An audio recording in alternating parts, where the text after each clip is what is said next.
A couple years ago, I was in Ohio at a shopping mall. An old white lady, this is true, she was following me around the mall, which sounds paranoid, but I'm sure she was following me. Mean lady, too. You ever see a woman with lines on her face that just tell you, like, even if she smiled, it looked like it would hurt the muscles in her face? I knew she was following me because she was at places that had nothing to do with her. I'd be looking around like, what is this old bitch doing in GameStop and Foot Locker and all the places I like to go? Every time I see her, she'd just be looking at me on me. And eventually, I forgot about her. So then after I'm shopping, I go all the way to the back of the parking lot. I'm parked all the way in the back. And as soon as I open my car door, I hear a voice go, David Chappelle. Just like that. I didn't even have to look. I knew it was her. And I looked back, and sure enough, there she was, that face. To be honest with you, she probably wasn't even that old. She's probably around my age. But she was a white woman. This bitch looked terrible. I kept my cool. I was nice. I said, hello, miss. And she didn't say anything back. All she said was, I watch your comedy. I said, uh-oh. And then she says, this is true, she goes, it sounds to me like you hate women. I said, well, you know what, miss? It's art. And you're free to interpret this art however you'd like. But I can tell you, as the maker of this art, that I don't believe that I feel that way. And she said, well, I think. And I said, shut up, bitch. Shut the fuck up. Before I kill you and put you in the trunk. Ain't nobody around here.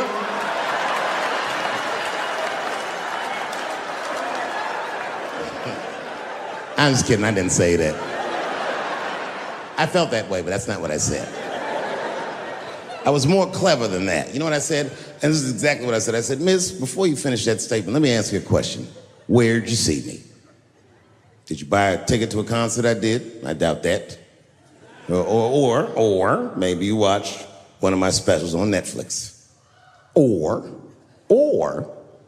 did I follow you to your car and do my act? She said, what? I said, keep it in the comment section, bitch. This is real life. Ta-ta.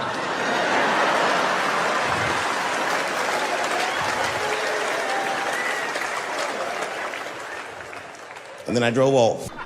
You can see it. You ever have this happen? This is how confusing it is. This is the practical application of what I'm talking about. Like a guy be out, this having a lot of guys, you be out at a club, bar, right? You're kicking with your boys, and a girl walks by, and man, she looks good.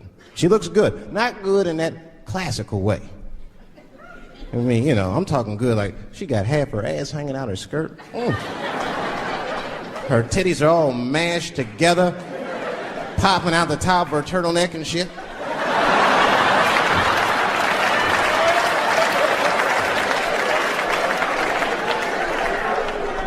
And you with your buddies, right?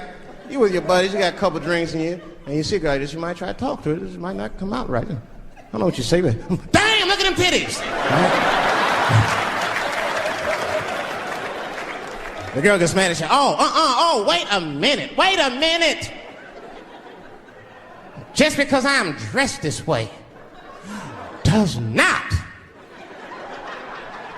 make me a whore. Which is true. Gentlemen, that is true. Just because they dress a certain way doesn't mean they are a certain way. Don't ever forget it. But ladies, you must understand that that is fucking confusing. Just is. Now that would be like me, Dave Chappelle the comedian, walking around the streets in a cop uniform. Somebody might run up on me. Oh, thank God. Officer, help us. Come on, they're over here. Help us. I'm like, oh, just because I'm dressed this way does not make me a police officer. You understand what I'm saying? It's like, all right, lady, fine. You are not a whore. But you are wearing a whore's uniform, I'll tell you that shit right now. Another time, about 6 years ago, there was a lesbian woman that They're trying to sell a story about me to TMZ. Thank goodness TMZ could see right through the sham of that story. This woman claimed that I beat her up in a nightclub because she was a lesbian. That is fucking crazy. Bitch, I didn't even know you was a woman.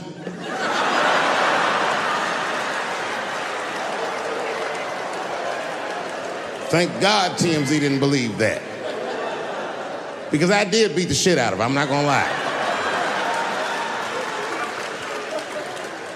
It was her fault, I had no choice. I came in the club minding my own business, and a woman came up to me, she goes, "Oh my God, Dave Chappelle." And I was just being reciprocally nice. "Hey, miss, how are you?" Blah, blah, blah. Benign talk, nothing to it. And all of a sudden, this lesbian fellow stepped between us. "Hey, nigga, that's my girl." I said, yo, my man, back up like that. She said, "I ain't backing up off shit, nigga, that's my girl." I said, "Bro, you're gonna have to give me 3 feet like this." She said, "Stop calling me a man, motherfucker. I'm a woman." I said, "What?"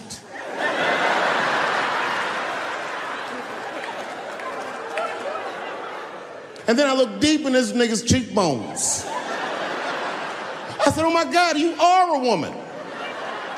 It was just too much for me to even wrap my mind around. But I tell you what, I unballed my fist immediately, and I softened my posture so that she would know she's in no danger. I even changed the tone of my voice. I said softly, sweetly, like a pimp might say. "Bitch, I'm about to slap the shit out of you."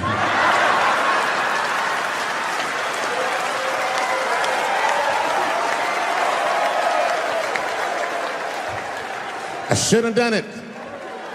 Oh, I wish I didn't say that. She dropped that foot back. Boop, she was in a perfect southpaw stance. Her shoulders were angled correctly. Her head movement was good. I said, "Oh no, this bitch boxes for real." She threw a wild hook at me and I saw it coming from yesterday, so I slipped it like this. I had no choice. I had to go to work. I let that jab go. You should have seen me go, nigga. I tenderized them titties like chicken cutlets.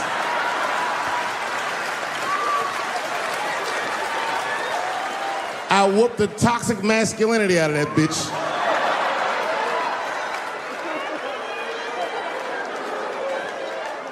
I'm sorry, ladies. I got a fucking Me Too headache. Y'all is killing me right now.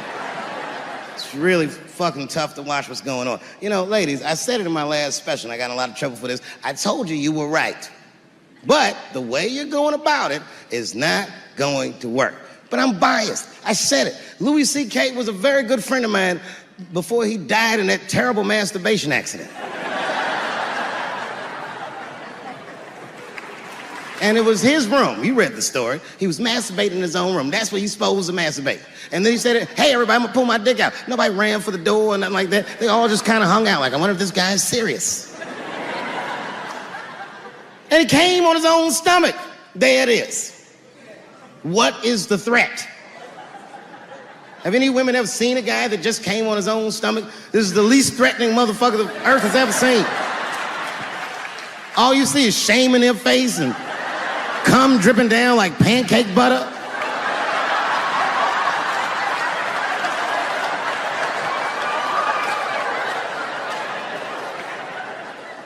He didn't do anything that you can call the police for. I dare to try. Call the police on him. "Hello, police? Yes, I am on the other line with comedian Louis C.K., and I think that he is masturbating while I'm on the phone."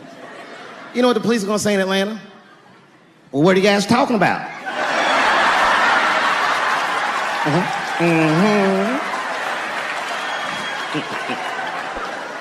Caitlyn Jenner, whom I've met, wonderful person. Caitlyn Jenner was voted Woman of the Year. Her first year as a woman. Ain't that something? Beat every bitch in Detroit, she's better than all of you. Never even had a period, ain't that something? Oh, I'd be mad as shit if I was a woman. I'd be mad if I was me. If I was in a BET Awards sitting there and they're like, "And the winner for Nigger of the Year, Eminem, my man." The only thing in our society that bothers me the most is the way that men and women don't get along no more. That's really what's bugging me about it. Men and women just don't get along. Like, I hear women say this all the time. I know a lot of you sisters be like, chivalry is dead. Don't you? Don't y'all feel that way? Like men aren't gentlemen anymore? That's right. Chivalry is dead. And women killed it.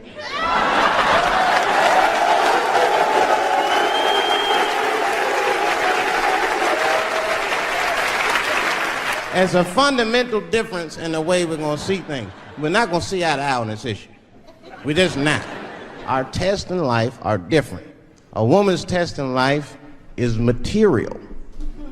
A man's test in life is a woman.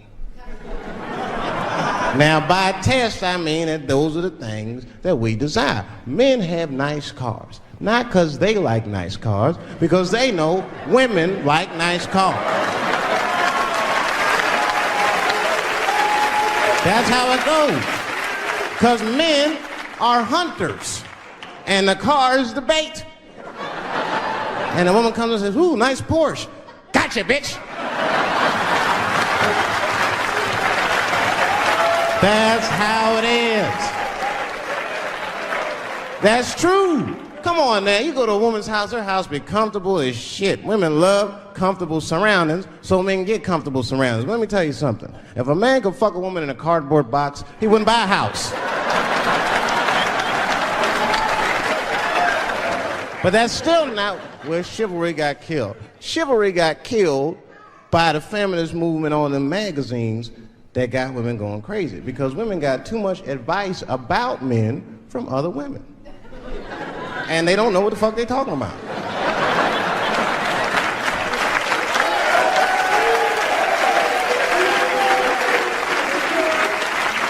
And it's true. I see this shit in the magazines. I don't read them, but I be seeing the cover. I be in the grocery store, fellas, you look at one of the magazines, like, what is this? And they say on the cover, 100 Ways to Please Your Man by some lady. Get out of here, man. Come on. Ain't no 100 ways. That list is 4 things long. Just suck his dick, play with his balls, and then fix him a sandwich and don't talk so much, and everything's gonna happen.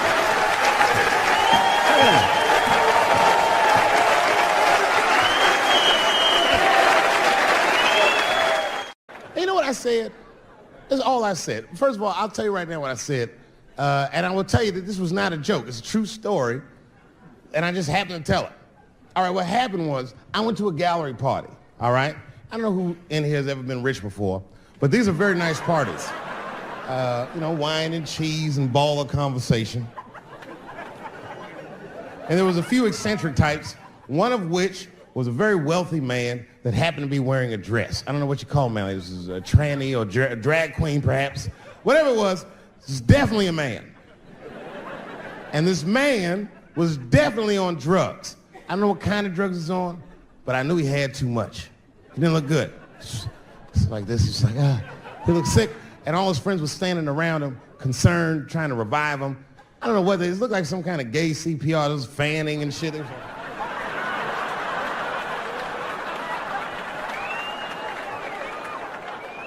I saw all this from a distance. Now, I should have minded my own business, but I got curious. I was like, oh.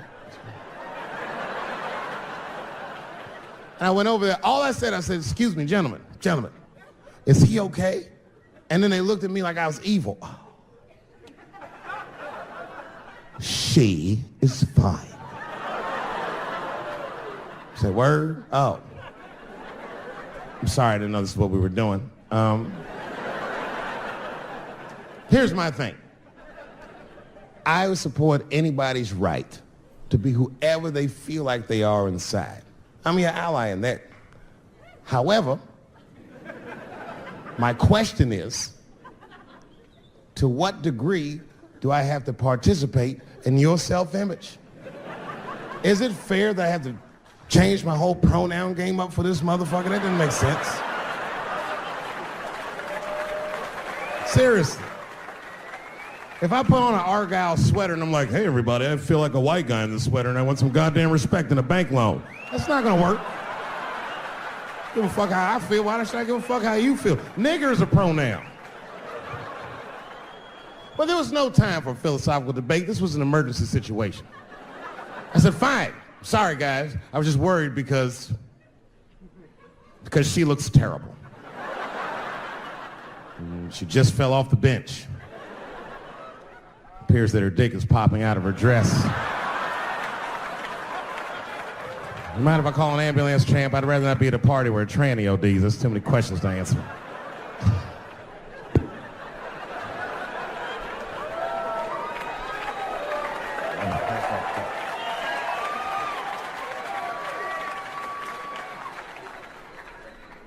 Okay, I've been through this before. I had a friend from high school. Now, in high school, this guy was a thug, right? He was a fucking dope boy. He did it all. He's a wild dude. People used to be very scared of him. And then after high school, word on the street was he'd come out the closet. I personally didn't believe it.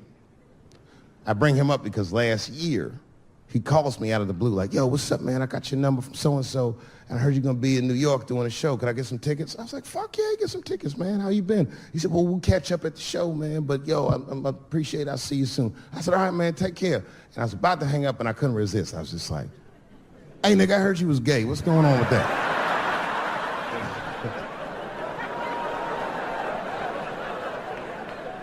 And I wish I didn't ask, because he sounded like he was dying to talk about that shit. And he had a long story about it. And it's not that I didn't care, but I was, I don't like talking on the phone. I was watching TV at the same time. So I just wasn't really paying attention like I should. But I was trying to sound supportive, but I didn't really know what to say. So I was just like mumbling shit throughout this conversation. I was just like, nigga, you gay, man. You just gay. Like,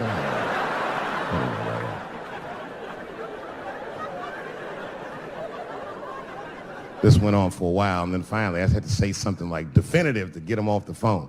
And I was like, hey, man, you know what? Don't let people get you down, all right? And the next time someone tries to make you feel bad about yourself, just remember, everybody fucks funny to somebody.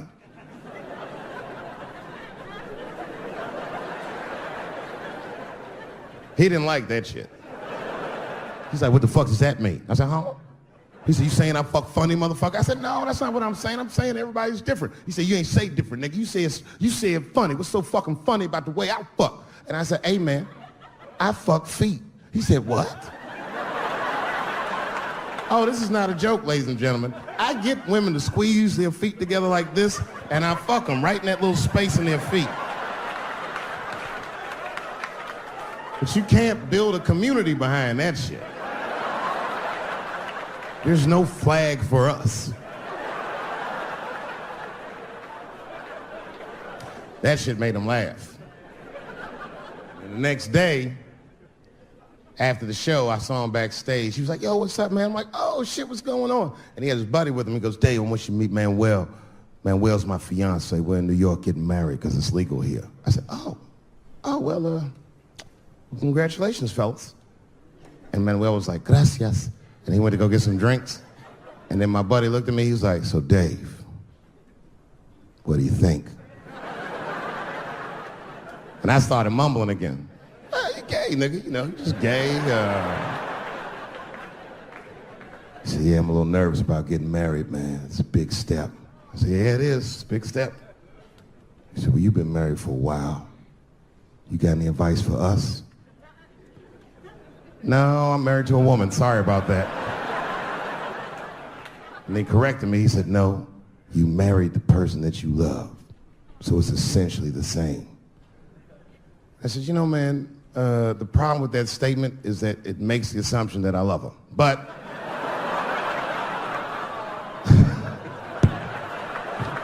you guys lighten the fuck up. Of course I love my wife. She laughs at this shit. As a matter of fact, she eats and spends this shit. You know what I told him? I told him, I said, you know what you should do, man? First of all, you shouldn't do it. I'm talking about being legally married. It's not that you're gay as much as just legal marriage is a fucking diabolical leverage game in the United States. I'm just being honest. Devoid of religious significance or the idea of love, marriage is nothing but an awful contract that you shouldn't sign. I'm just being real. Because you start out loving each other, and then like 2 years later, you're just building a case against one another. for a hypothetical court date that may or may not ever happen. You throw being gay on top of that, that shit is explosive. Like it's that Ray Rice shit. Okay, right after Ray Rice went through all that shit, I was at a party and I met this kid, Michael Samms. You know Michael Samms? Very nice guy. He's the first openly gay NFL player. And Mike's a very nice guy, very brave guy. But when I met him, I couldn't help but thinking, now what's gonna happen when Michael Samms beats his wife up in the elevator? Is that domestic violence or is that just two niggas working shit out in the elevator? You know what I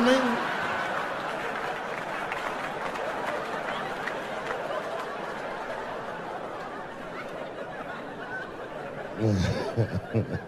Anyway, I give all married men the same advice, gay or straight. Get a dog.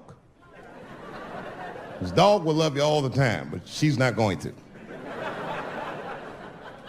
It's real talk. I didn't even know about dogs, and my kids got the dog. They brought him home from the shelter, and I didn't even want him. They're like, "Can we keep him?" I said, "Nope." I said, "Where'd you even get this dog?" They're like, "We got him from the shelter." I was like, "Ugh." Probably something wrong with him. You can't keep him. And then my kids started crying and screaming like the dog had gambling debts. "Please, Dad, if you don't let us keep him, they're gonna kill him." I was like, "Oh. All right, you can keep him." And this dog was a menace. I hated his guts. Then one night I'd smoked a bunch of weed and I was eating a sandwich and Baba came over. Baba's the dog. He came over and was staring at me. This will make you very uncomfortable if you're just looking at you usually.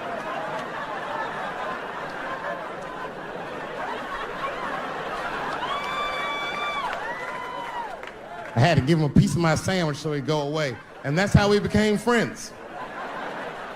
Now, if you see me walking down the street with Baba, I ain't got no leash or nothing. He walks right next to me.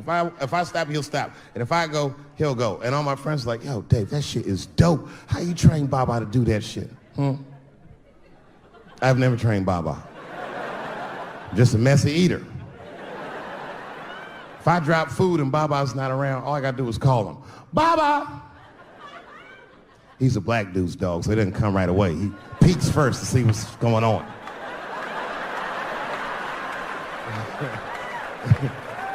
I gotta tap my foot so he can see the food. "Over here, little buddy." And he's like, "Thanks, Dave." He'll come get it and run off. Well, I have some very bad news for the people in the front rows. I heard that some of you paid as much as $800 for your tickets. Sadly, I did this same show a couple weeks ago in Atlanta for $60 a head. Can you imagine? Nigga, you could have flown to Atlanta, got a hotel, had some dinner, and came back and you still have a little money left over, niggas. Paid way too much just to see me in this gay-ass neighborhood. All right, let me roll up my sleeves and tell these pussy jokes. Will told me to say there hasn't been this many pussy references in this room since Cats was here. Boy, I gotta tell you, man, I've been doing this set all week, and boy, I've been telling these jokes, and sometimes niggas look like they're in actual pain over the jokes. None of it's that bad to me, but I understand why it could hurt some people's feelings. So tonight,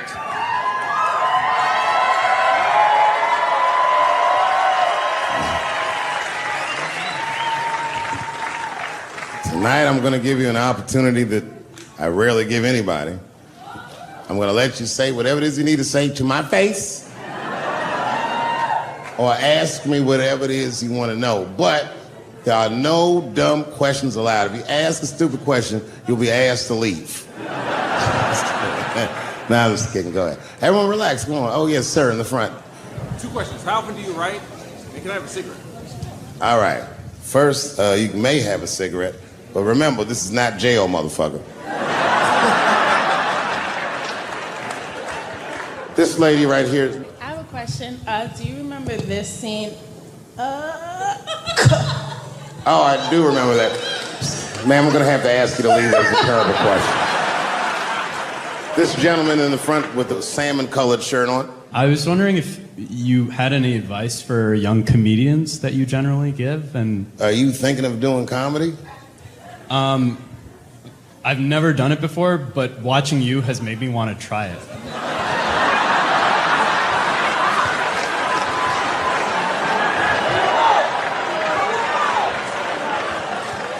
I don't know if that's an insult or not.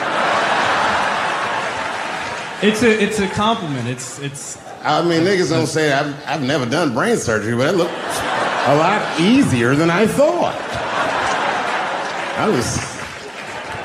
I'm teasing. All right, here'd be my advice. Okay, I don't know how comedians start nowadays, right?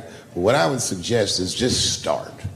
And once you start, you can't really stop, no matter what happens, no matter how bad it gets, no matter what people say. You know what I mean? Because comedy is weird like that. You know why I hate watching other comedians do comedy? Not because I hate other comedians, but because I love comedy so much. It's like watching somebody else fuck your girl. And I say, fuck her better than that. Yes, you on the aisle up there, the lady with the long... Yes, you, standing up. I see you. My favorite book of all time, The Narrative of the Life of Frederick Douglass.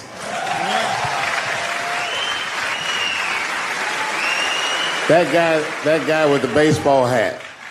Marry, fuck, kill, Michelle, Rihanna, Oprah. Wait, who's Michelle? Oh, Obama. Well, sir, you're putting me in quite the pickle. I can't say I'll fuck Michelle Obama. That's insane. Well, I guess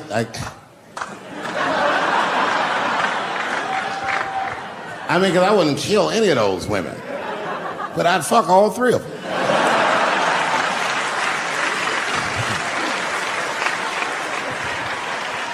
The gentleman in blue Oxford standing up. Tell us the story with Charlie Murphy. Tell a story about Charlie Murphy? Or your favorite. Boy, there's so many good Charlie Murphys. You know, the thing with Charlie Murphy is he used to just make us laugh all the time. And I used to ask him about all the old Hollywood shit I was curious about. Like when they used to accuse Michael Jackson, I remember asking once, I go, Charlie, do you think Michael Jackson actually did those things? And he said, let me ask you a question, Dave. He said, say it is illegal to fuck women. How long are you staying out of jail? So God bless Charlie Murphy, wherever you are. Charlie, I love you. Who do you think is going to win the 2020 election? All right, I'm going to put a pin in this, but I'll tell you right now, fella, I don't know, but I think Trump has a better shot than a lot of people would like to think. I'm just saying, it all depends on how the left talks. The way we're talking is not going to win the fucking ball game. Donald Trump's over there on the right, grabbing handfuls of pussy. Joe Biden can't even smell hair over here. Fuck this side. All right, man, go ahead. Thank you so much for this show. And how old are you? 25. 25? Yeah. Boy, don't let R. Kelly see you. He's gonna pee on you by accident. Oh, my bad. I thought she was 15. Yuck. I'm totally joking. I'm sorry. My question is there anything you've learned from another comedian that you feel like will stay with you for life? I tell you what, miss, that's a good question. Yes, is the short answer. A longer version of it is this. I was raised by comedians. I started doing stand-up when I was 14. The other day, I went to a comedian's funeral, and I realized as we was putting this motherfucker in the ground that these people are at least as influential to me as my family. I rock with these niggas till the wheel falls off. We fight and we fuss and we are jealous of each other and we get mad at each other, but my life wouldn't have been what it was without each and every one of them, and I consider them my family. That's what it is. Still hadn't figured out exactly how to say what I wanted to say, but I was doing pretty good. And I was doing some Me Too jokes, and a woman stood up from the audience and she was crying. Clearly, it was a white woman. She says to me, you can't say that. 200 seat room. It's a very small room. I'm like, what the fuck are you, like, miss, are you okay? What are you doing? She said, you can't say that. I said, yes, I can. It's my show. I'll say whatever the fuck I want. The crowd's like, ooh, like this. And then she gets up from the table and she starts making a big, like, show, just pushing through the aisles and all this stuff. And there's like a curtain right before the front door. And she gets to the curtain and she's crying. This is fucking crazy. She says, I'm sorry I was raped. It's a fucking comedy club. It's like loud farting getting out of an elevator. Nothing funny can happen in here. Now I'm trapped in a room with this woman's fucking stink.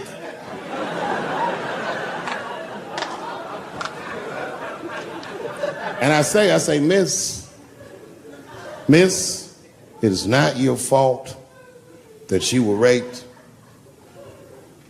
but it's not mine either. Ta-ta, bitch, like this. She storms out. Now the room is very uncomfortable, but I managed to get the crowd back, but I'm like, a little traumatized. Same show, there's a trans woman sitting in the audience. This is a true story. This was like a few weeks ago. I did 6 shows that weekend. This trans woman came to 4 of them. Calls herself Daphne. Man, this chick Daphne was in there cracking the fuck up at everything I said about everybody. It was amazing. She was laughing, and it was fun to watch her laugh. You could tell she was letting go with something that was heavy, and she'd throw her head back, and she'd smile with all her teeth. She was having a great time.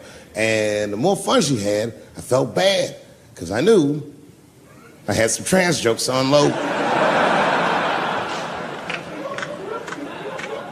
And I thought to myself, maybe I shouldn't say these jokes, because I don't want to, like, fuck her evening up. She's having so much fun. But then I thought to myself, well, if I can't say it in front of her, should I say this shit at all?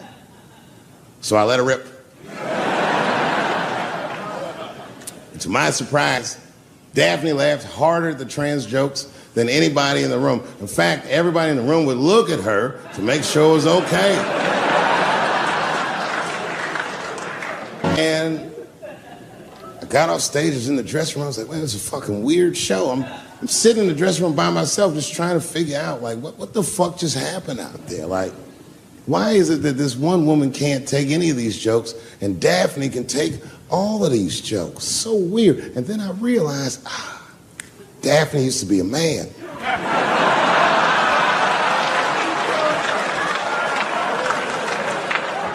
So now I go out of the dressing room and like you can see like all the staff was there like cleaning the club up, the audience had gone, and sitting at the bar by herself was Daphne.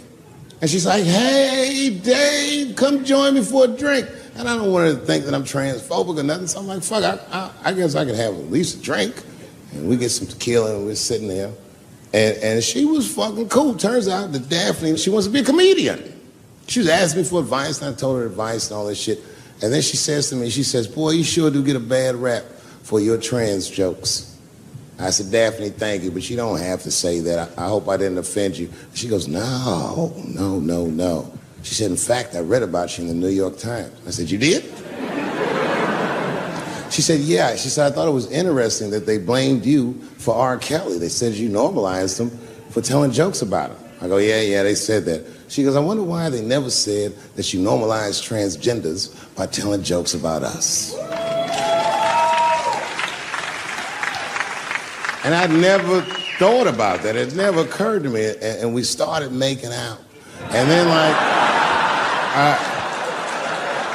I reached up just to see what it felt like. I was like, what? And it felt like pussy, didn't it? I was just like, go ahead, ask me a question. What the fuck you gonna do if Trump get reelected? What am I gonna do if Trump get reelected? Probably get a significant tax break.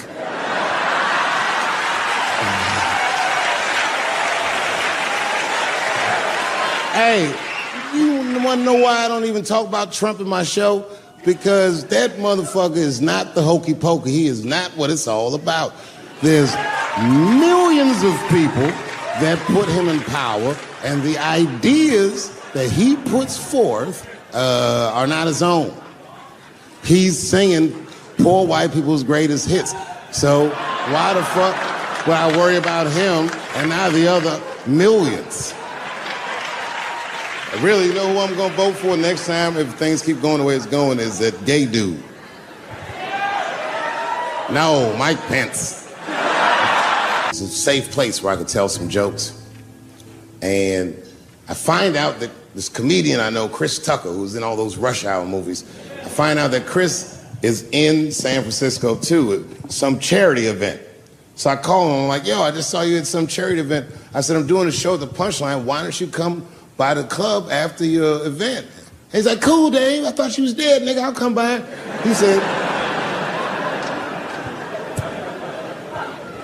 He says, is it okay if I bring some friends? Because, you know, I'm with a lot of people.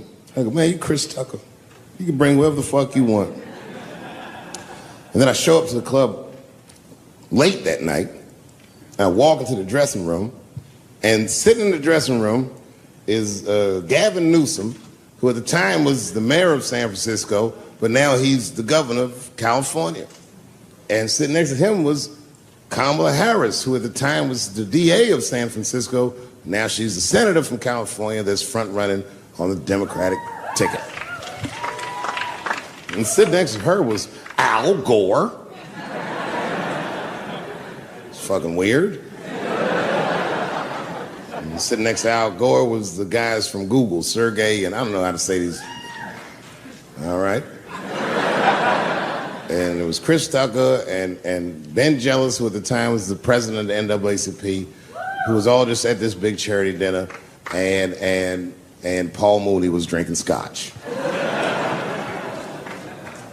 And we all was just in there. And, you know, at first I was a little uncomfortable when we started talking, and we all got along really well. At some point, Kamala Harris says to me, she goes, you know, a friend of mine is announcing his candidacy for president tomorrow. I went to college with him. I'm like, what? I go, Barack Obama? She goes, you've heard of him? I'm like, yo, I just read about this dude. And she goes, yo, yeah, blah, blah, blah, we talking. She goes, you know what? She says, let's call him on the phone. I said, what the fuck? And she picks the phone up and she dials and she's listening like this. And she goes, it's his voicemail. And she gives me the phone. She goes, leave him a message. You know, I didn't know what to say. I just said what you say to any black dude that's running for president. You know, stay low, running a zigzag pattern, this kind of shit.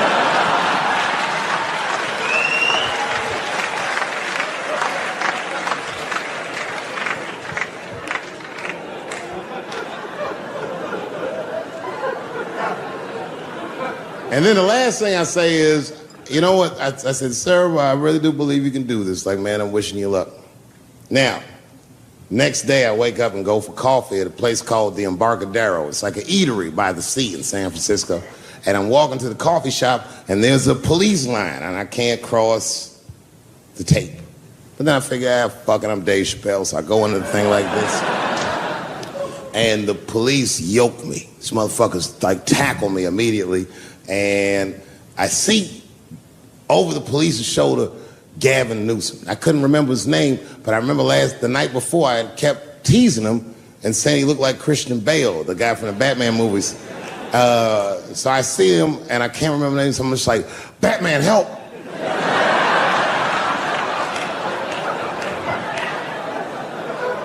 And he stops, he's like, Dave? And then the police see that the mayor knows me, so they all like, oh, sorry about that. And he's like, hey, back up, everybody. And he just picks me up. He's like, I'm really sorry about that. I'm like, I'm fine, don't worry about it. And he's like, listen, I'm here with Prince. Would you like to meet him? I'm like, I know Prince. That's my nigga. And we go around the corner, and it was Prince Charles, the Prince of England. I didn't know the protocol of meeting royalty. You're not supposed to touch him. I dapped him up like a nigga. My nigga. Just hugging him and shit like this, dapping him up. Like this. And that nigga was cool too. I was like, it's really fucking weird. And then I was just out there in the upside down, not having no TV show, trying to figure life out. And the election was going on in the background. And this guy, Barack Obama, was picking up steam. This motherfucker was killing it. And I had a chance to go to the last debate on the Democratic ticket And I went. It's me and Chris Tucker sitting in Myrtle Beach, South Carolina. It's the last three candidates. It was Barack Obama, John Edwards, and Hillary Clinton. Now, Obama's a lot taller than Edwards and Clinton, and he had the center podium. And at one point, they're all on stage, and they start fussing, and Obama goes, look, none of us are perfect, like this. And his hands was like this, and there was light shining behind his head, and the other two candidates was looking up at the nigga, and I was sitting in the audience like, this nigga looks like Jesus.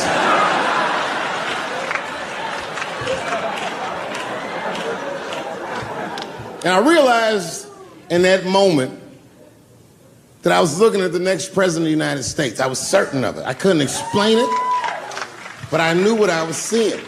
And I got really excited. And I'm not that kind of guy. I said, I gotta meet this motherfucker. So I stayed.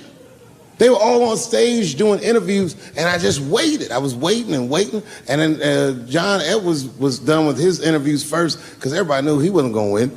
And I see John Edwards, and I said, hey, Senator Edwards, I just want to say hi. And that motherfucker looked at me like, I'm like, fuck you, nigga, you gonna lose anyway. And then he left, and then Hillary Clinton just walked by me in one of them Steve Harvey suits.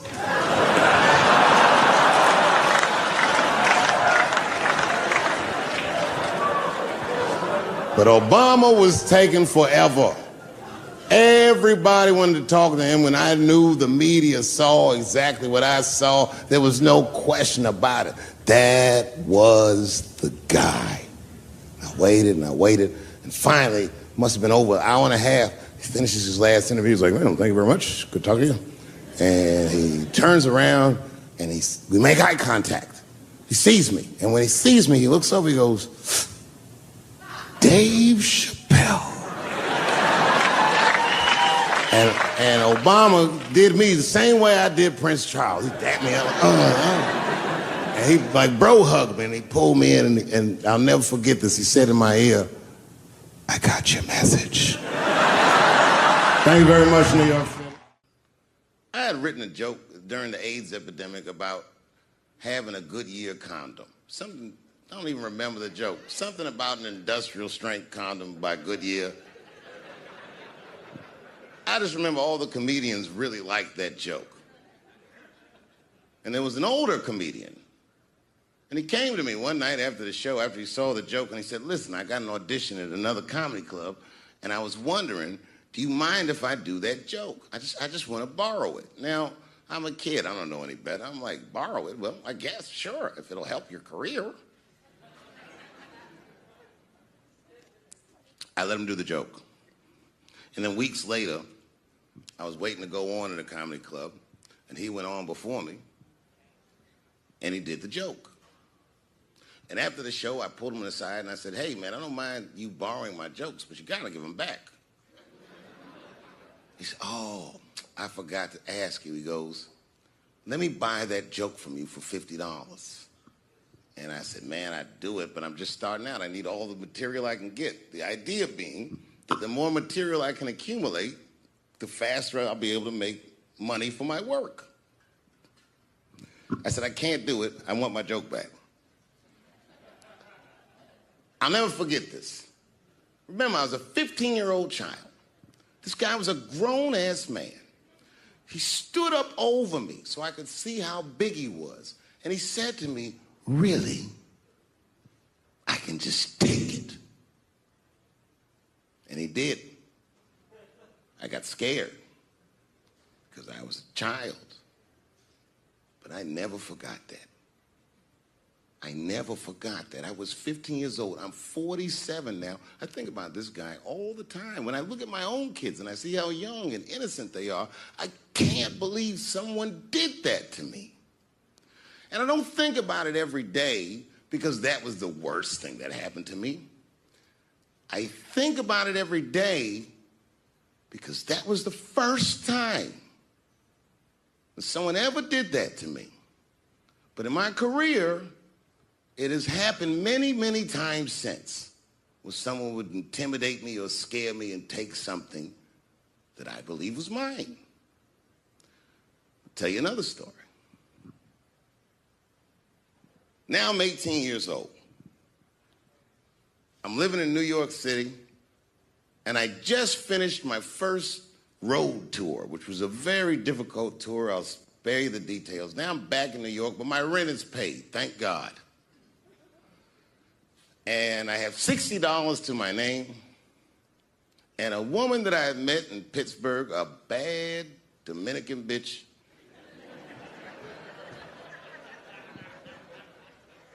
was coming to New York. She was going to spend the weekend with me. I couldn't wait for her to get there. She was coming that evening. But remember, I only had $60 for a whole weekend to entertain a bad bitch. Now I'm walking through Greenwich Village, and I see something I've never seen before. 3-card Monte. You know what that is? Yeah, the guy had the whole thing. The table was set up, and he had the 3 cards, and the crowd was hooting and hollering, and he was like, find the red card, find the red card, and people were playing. Sometimes they win, sometimes they lose, but it was really exciting, and I'm standing there watching it, and I noticed while I'm watching them play this game that the red card, the one you're trying to find, had just a little bend on the corner. And I'm watching it, and I'm like, yo, this guy doesn't seem to know that red card is bent. I'm going to beat this motherfucker.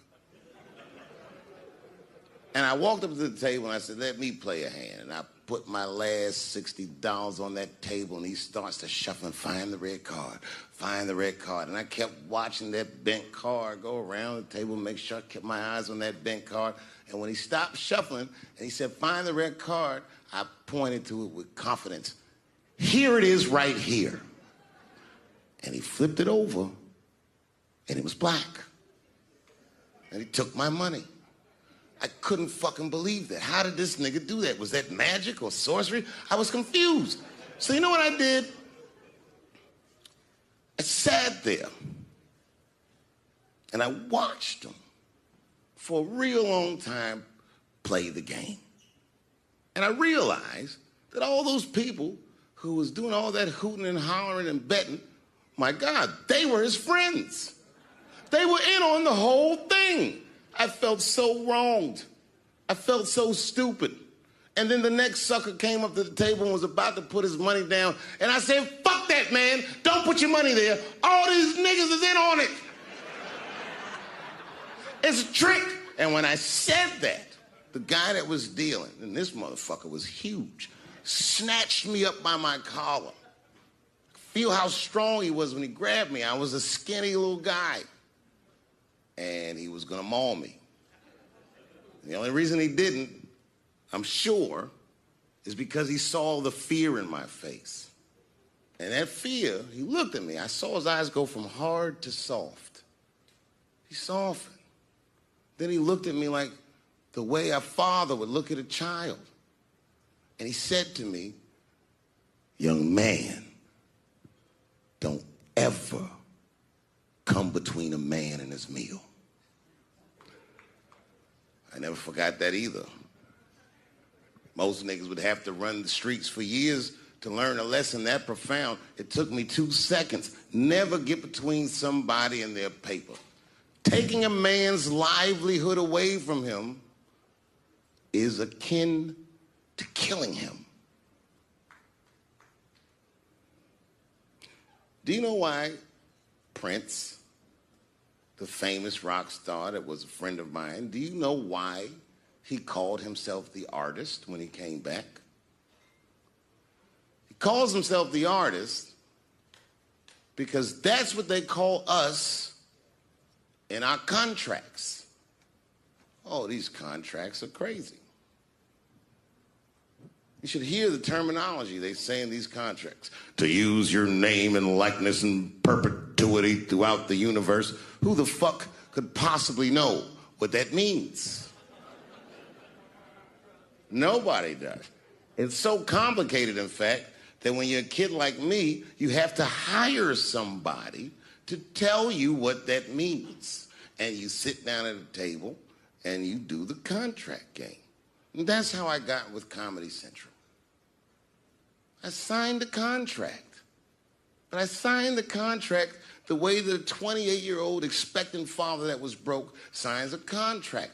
I was desperate. I needed a way out, and it wasn't good money, and it wasn't good circumstances, but what else am I going to do, I said. And all these white people sitting at that table told me, trust us, Dave, it's a good contract. And I looked around the table, and they all seemed to agree it was a good contract. But what if it was like that game of three-card Monte? What if they were all friends and I didn't know it? And the bag of money was Iceberg's money in the first place.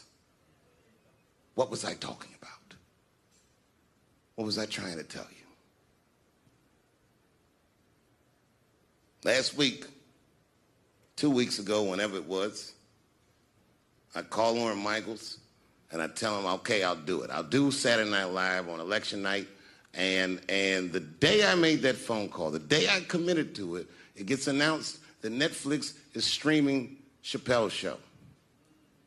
Not just Netflix, HBO Max is streaming it too. Let me tell you another story about HBO. No, hear me out. Did you know, before Chappelle's show was at Comedy Central, I pitched that show to HBO. I told them what I wanted to do. Now, these are executives. All they have to do is say, yeah, we'll take it, or no, thank you, we won't. But they didn't say either of those things. They went too far. They said, literally, what do we need you for? That's what they told me, as they kicked me out of the office. What do we need you for? And here we are, all these years later, and they're streaming the very show that I was pitching to them. So I'm asking them.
I was on a plane. I was coming from overseas, and I don't know how this guy got a machine gun on the plane, but he stood up, man. He said, "Everybody, get on the fucking ground! Nobody look at my face!" I started freaking out because he was Chinese. I was like, "Why is he talking like that?"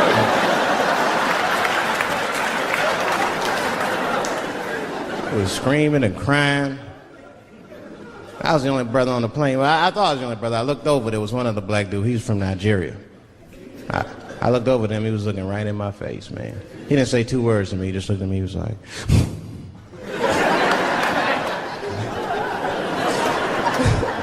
He didn't need to talk. I knew just what he was talking about. I looked right back at him. I was like...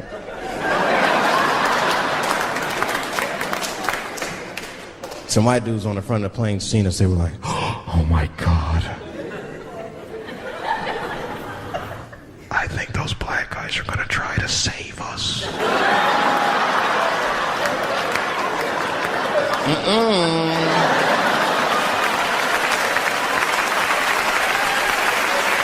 We were just communicating that we understood the situation. We were both seeing the same thing. What we understood was simple. Terrorists don't take black hostages. That's the truth. I have yet to see one of us on the news reading a hostage letter and shit. They is treating us good. We all chilling and shit. I'd like to give a shout out to Ray Ray and Big Steve and send some Newport.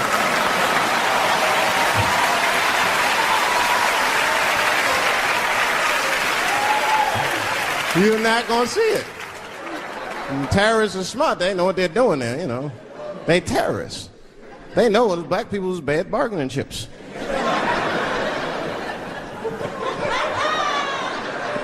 They called the White House. Hello? We have got 5 black... Hello?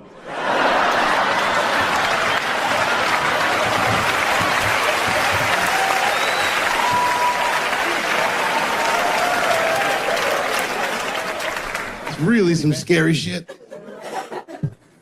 I gotta tell you, Harvey Weinstein is probably the first person that I ever looked at a photograph of and was like, yeah, he rapes. I'm not sure this motherfucker has a choice. Not a handsome man. Not a lot of meat and extra skin on his face. Yeah, he's ugly. You know the sad part is, he's done so well in life, he probably doesn't know he's ugly. You know, when you're good looking, everybody will tell you, oh, you look wonderful, you're so great looking. But when you're ugly, you gotta figure that shit out for yourself. It's a lot of putting clues together through the years. Why am I not getting in the club? I got all the right shit on.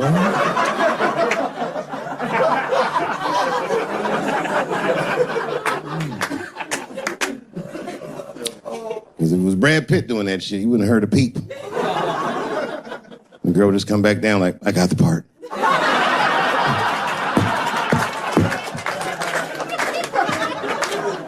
Yuck. And yet, it is important that I acknowledge, ladies, you are absolutely right.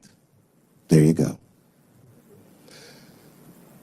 They gotta all be mindful of that, guys, because this could happen to any of us.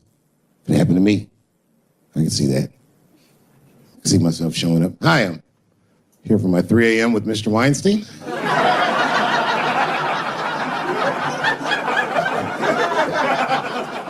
Hey, Harvey, I got your text. I'm here to talk about the script. Seems like it's going to be hard to read in candlelight, but I guess I could try.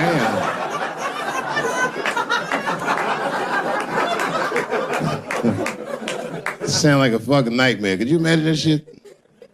Could you imagine if you was in a business meeting and a motherfucker pulled their dick out? In the middle of the meeting, I'd be like, yo, my man, this is the most unprofessional shit I've ever seen in all my days. Just let me finish, Dave Chappelle. I'll put you in all 3 Lord of the Rings.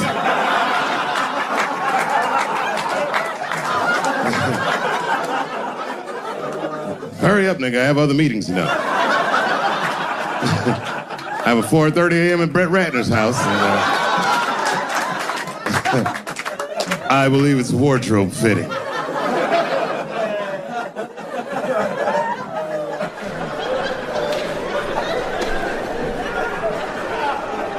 You gotta make life interesting like that, because the shit is flimsy.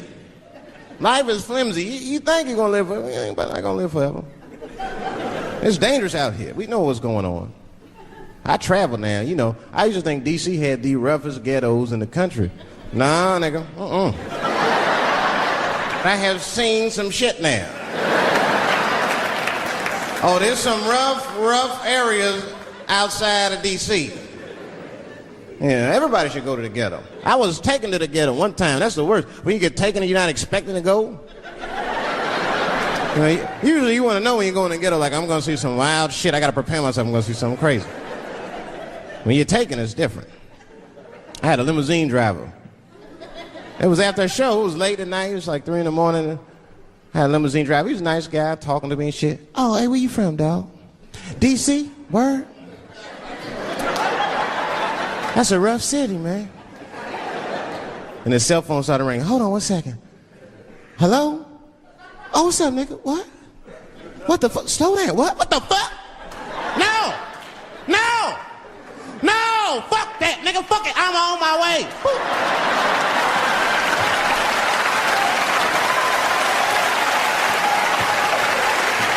Hey. I gotta make a stop real quick. At 3 o'clock in the morning. I didn't know he was taking me to the ghetto at first. I started looking out the window. I was like, what the fuck? It's gun store, liquor store, gun store. Where the fuck you taking me? This don't look good. He didn't say shit. He just pulled up in front of an old rickety building that looked like a project. Now, I'd never been there before. I'm not sure if it was a project, but it certainly had all the familiar symptoms of a project. A fucking crackhead ran this way.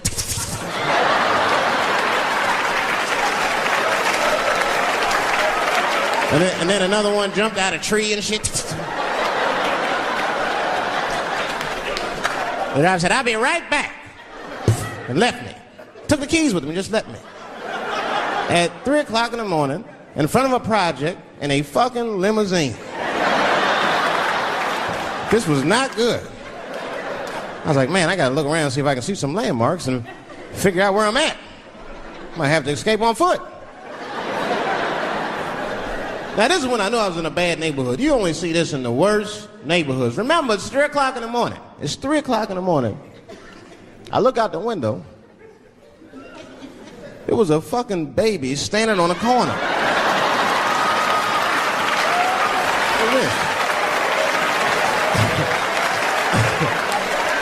And the baby didn't even look scared. He was just standing there.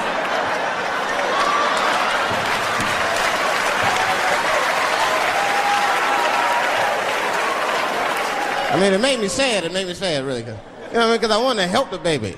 I was like, I don't trust you either. I'm sorry. Click. Click. The old baby on the corner trick, eh? I'm not going to fall for that shit. Where's this limousine driver? You know, I start feeling bad. As time goes by, I start feeling worse. Like, man, what is wrong with me? What the hell's wrong? I'm scared of a baby. And this baby could be in trouble. He might need my help. I got to do something. But I wasn't going to get out the car. I'm serious, man. I just cracked the window a little bit. There's an old limousine. I could roll it down.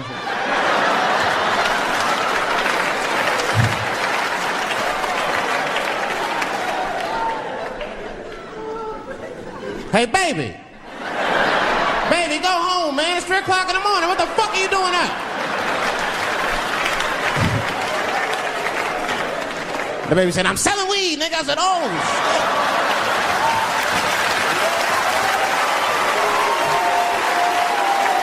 I wasn't expecting that. I'm serious. I had to buy 2 bags from him to calm my nerves. Let me get 2 coins. Got back in the car and rolled me a joint, man. So, that shit was scary, man. Every once in a while, like a crackhead would come up to the car and look in the window. It was like Jurassic Park and shit. He'd be looking on the car. Hey, get out of here, cracky. That baby was still standing there, man. Then I started feeling bad again. You know, weed make you feel guilty sometimes. You know. Man, what is wrong with me, man? I have just bought weed from an infant. I can't condone this kind of behavior. What am I thinking? I can't let the fear ruin my morals. Gotta do something.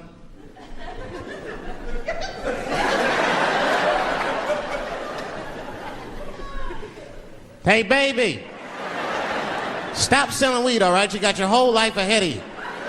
He said, fuck you, nigga, I got kids to feed. I said, God damn.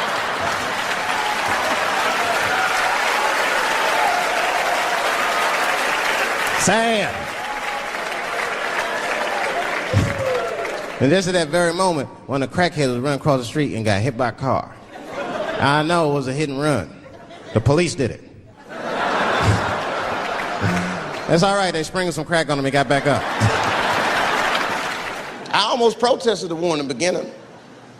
Almost. Until I saw what happened to them Dixie chicks. I said, fuck that. If they'll do that to 3 white women, they will tear my black ass to pieces. I don't want to hear that shit. Yeah, man, they would. But I'm like, for real, why you care so much what the Dixie chicks say? It's not like they political scientists or nothing. They just bitches that can sing good. You know what I mean? Stop worshiping celebrities so much. Just don't listen, don't pay attention. I remember right around September 11th, Ja Rule was on MTV. That's what they said. They said, we got Ja Rule on the phone. Let's see what Ja's thoughts are on this tragedy. Who gives a fuck what Ja Rule thinks at a time like this, nigga? This is ridiculous. I don't want to dance. I'm scared to death. I want some answers that Ja Rule might not have right now. You think when bad shit happens to me, I'll be in the crib like, oh my God, this is terrible. Cause somebody please find Ja Rule, get hold of this motherfucker so I can make sense of all this.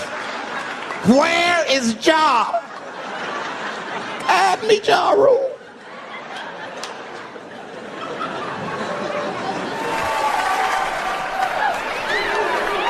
Yeah, I be seeing that kind of shit, man. It's what it is. They use the TV to program us from a young age. You ever watch like a cartoon that you used to watch when you were little as an adult? That shit is wild shit. Some wild shit. I mean, like I was with my nephew. We sitting there, we watching Pepe Le Pew, and I say to my nephew, I say, now pay attention to this guy because he's funny. I used to watch him when I was little. And then we watched the Pepe Le Pew, and I'm old now. I'm looking like, good God, what kind of fucking rapist is this guy? Like, take it easy, Pepe. My nephew was sitting there cracking up. Hee.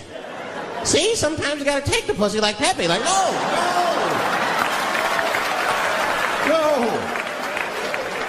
I had to turn the channel real quick. I turned on Sesame Street. I said, oh, Sesame Street. This is much better because now he'll learn how to count and spell. But now I'm watching it as an adult and I realize Sesame Street teaches kids other things. It teaches kids how to judge people and label people. That's right. They got a character on there named Oscar. They treat this guy like shit the entire show. They judge him right in his face. Oscar, you are so mean. Isn't it, kids? Yeah, Oscar. You're a grouch. It's like, bitch, I live in a fucking trash can. I'm the poorest motherfucker on Sesame Street. Nobody's helping me. Then you wonder why your kids grow up and step over homeless people. Get it together, grouch. Get a job, grouch. So don't even tell me how to get to Sesame Street. That is a terrible place. I wouldn't go there if I knew the way. Who would want to live in a neighborhood like that? Fucking 6-foot pigeons walking around. And an elephant that's a junkie. Hi, bird. Yeah, that's right, Snuffy. Hi, bird, I'm sick. I need some smack, bird. Then Cookie Monster with his eyes popping out his head, cookie, cookie, cookie, like, ugh. What kind of cookies are you talking about? Chocolate chips don't do that to people. And then they had the nerve to put a pimp on there. They didn't come out and say he's a pimp, but I know a pimp when I see one. They called him the Count. Had a cape and everything. You just see him pimping. Bitch, where is my money? You've been late 4 times. I've been counting. How many times must I smack you before you act right? 1, 2 smacks.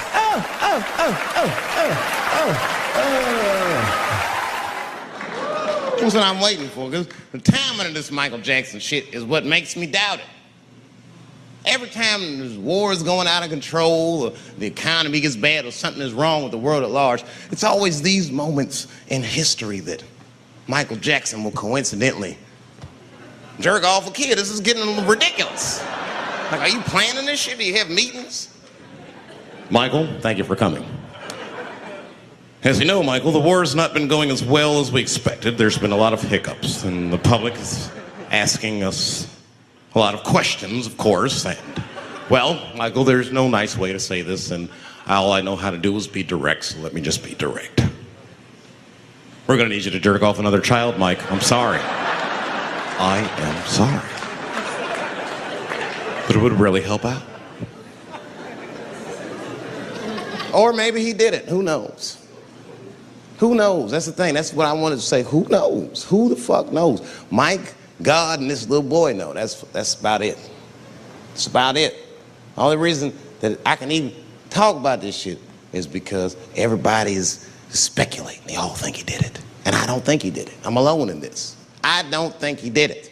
I'm not gonna say I don't think he did it. That's too strong.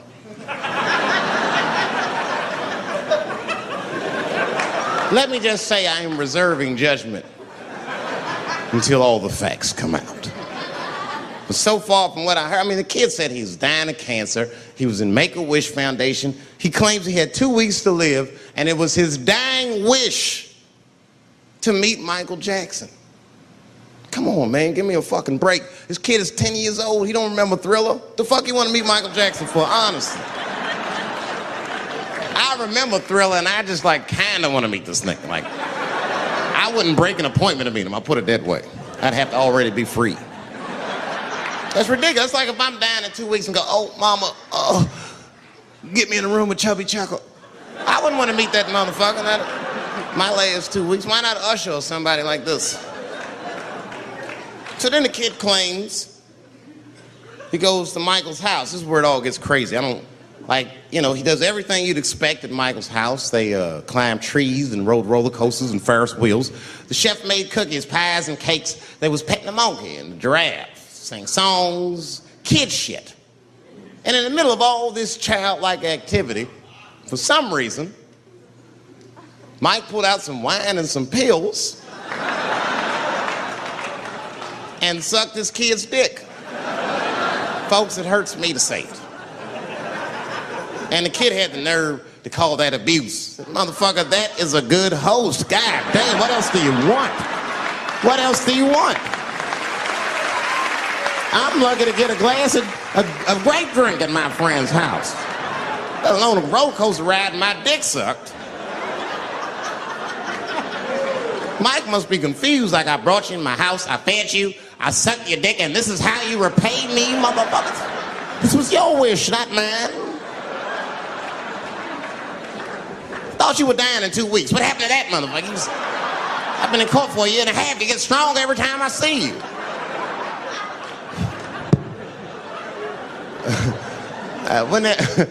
This is fucked up. I shouldn't even say this fuck. Wouldn't it be some ironic shit if they found out through this case that the cure for cancer was Michael Jackson sucking your dick somehow?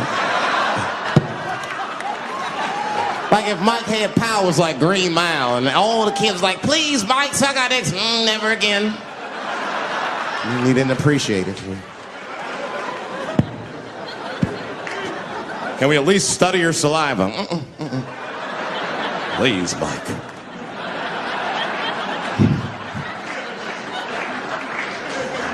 Oh, my God. But there's a more important reason that I would stop doing comedy right now. And this reason is the real reason that's been percolating, and it really is the crowd, not you. I'm talking about the crowd on the big stage. It's too hard to entertain a country whose ears are so brittle. motherfuckers are so sensitive. The whole country is turned into bitch-ass niggas.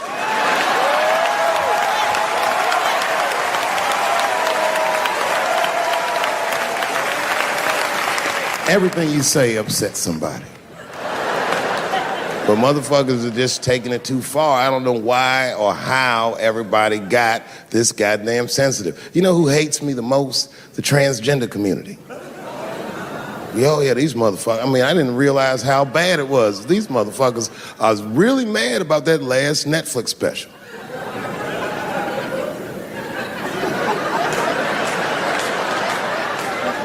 It's tough, man. I don't know what to do about it because I like them. I always have. Never had a problem with them. You know, just fucking around.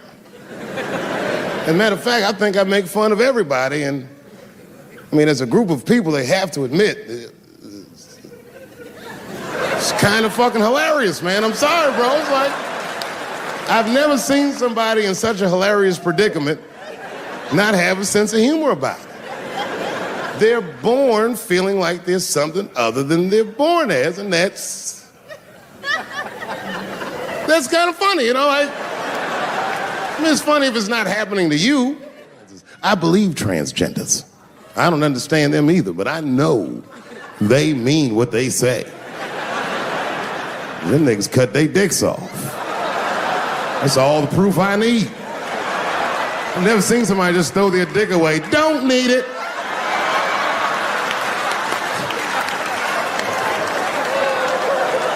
I don't understand, but I believe you and I support your decision, motherfucker. I was doing a show. I was in Portland, Oregon. And I was checked in a hotel under the name Charles Edward Cheese.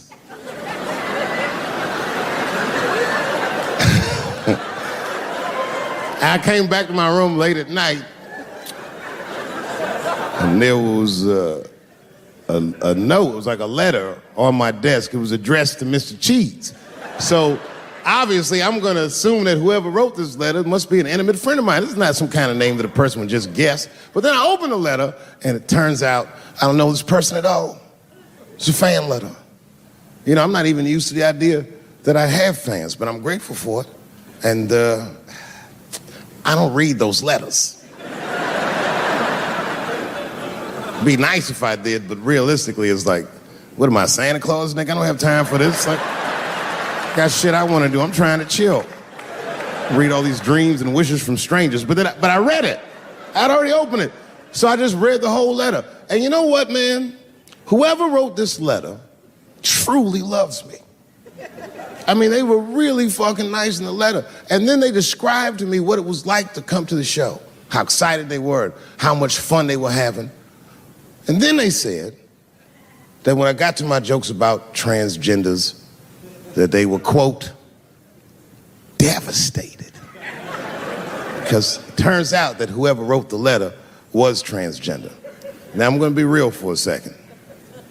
As a policy, you got to understand, I never feel bad about anything I say up here.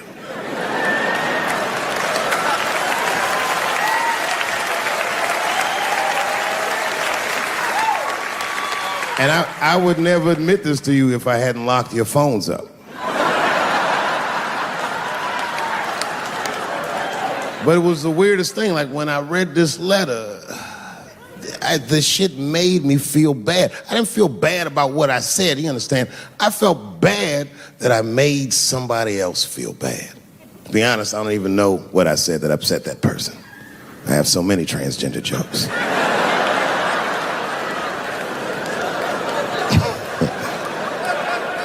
But I feel like it was probably this joke I'm about to tell you right now. And it's not even that bad of a joke. It's a true joke. I mean, it's not true, but I had read in the paper that Caitlyn Jenner was contemplating posing nude in an upcoming issue of Sports Illustrated. And I know it's not politically correct to say these things, so I just figured, fuck it, I'll say it for everybody else. Yuck.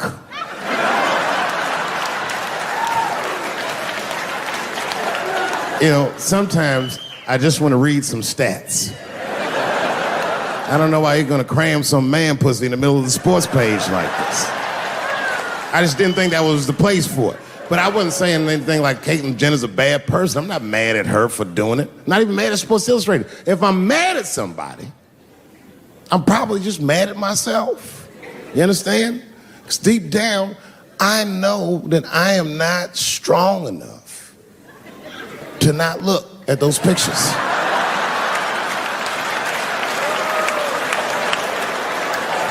And I don't think I'm ready to see what she's trying to show me. So Caitlyn, goddamn it, if you go through with this thing, bitch, you better go hard or go home. I want you to go all the way. Hustler style. Do you know what hustler style means, miss? That means spread the lips.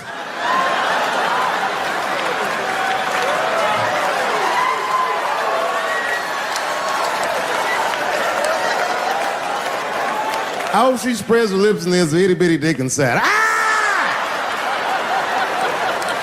The show is behind the curtains.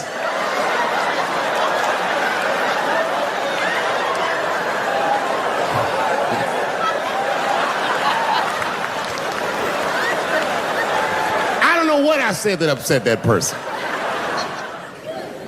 You know, I can remember when it all started. It was when I was doing Chappelle show. When I was doing Chappelle show, I used to do the show, and then on the weekends I do like concerts and shit like that. So I'm doing a concert, and there was a couple in the front row, beautiful couple. The wife was obviously Asian. You could see it in her face.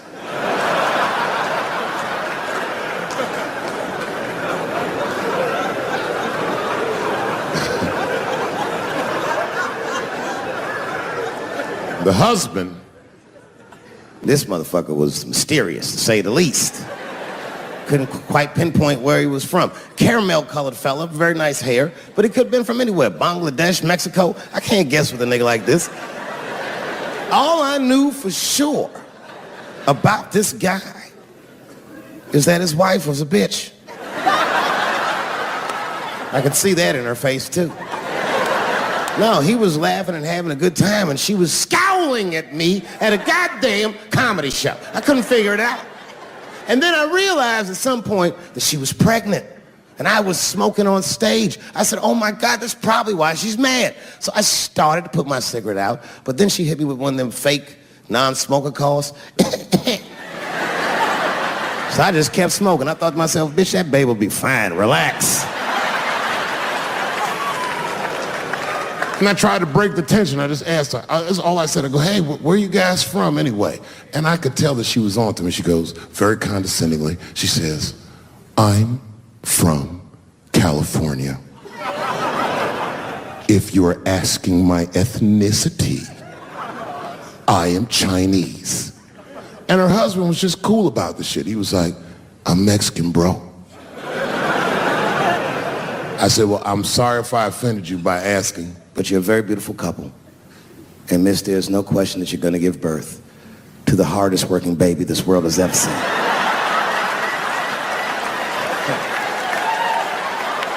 That's not a bad joke. She got very upset. She got up to leave immediately, but she didn't just leave. She had to take one last dig at me on the way out. I will never buy one of your fucking DVDs again, Dave Chappelle. I said, ma'am, with all due respect, Chinese people don't buy DVDs.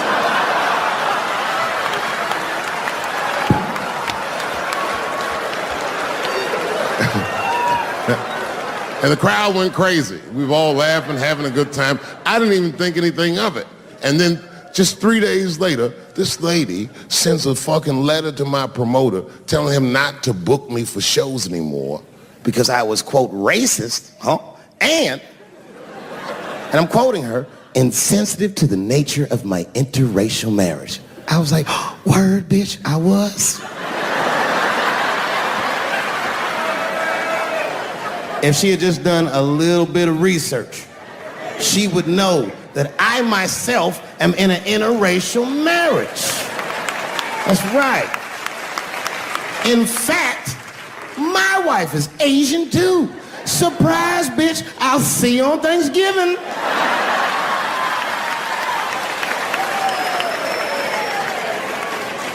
But my wife's not Chinese. She's Filipino. That's right. And our kids are Puerto Rican somehow, so there you go.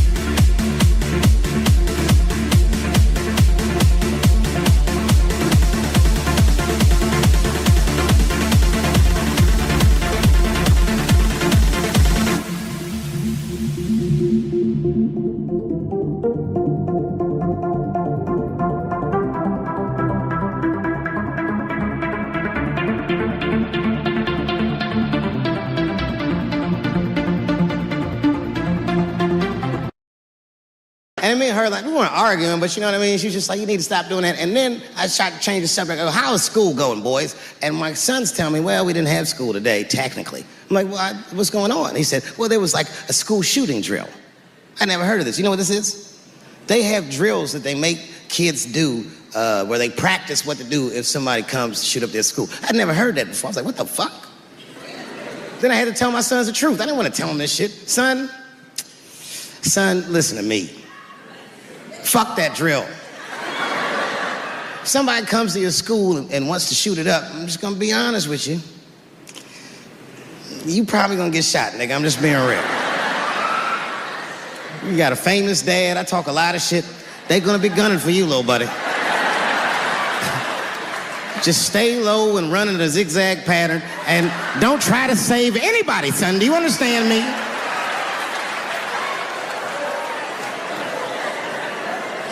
Why would you have kids rehearse for some shit they have no control over? All you're doing is training these kids to worry. It's the stupidest drill I've ever heard of. And while you're in there training them during these drills, well, aren't you training the shooter too? This nigga's in here listening and learning like the other kids. Sitting in the back. Where are we supposed to meet?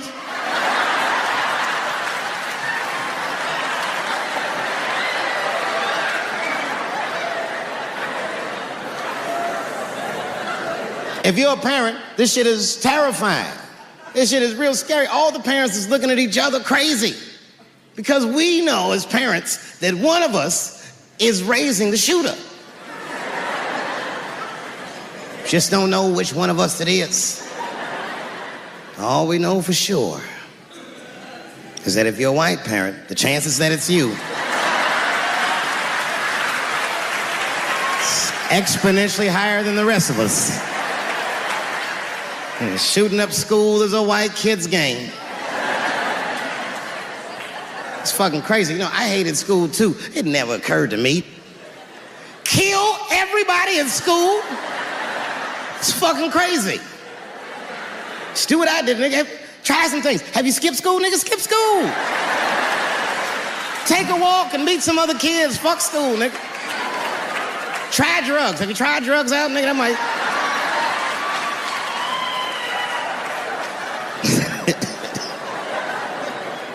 Some scary shit. I've given this a lot of thought. I don't see any peaceful way to disarm America's whites.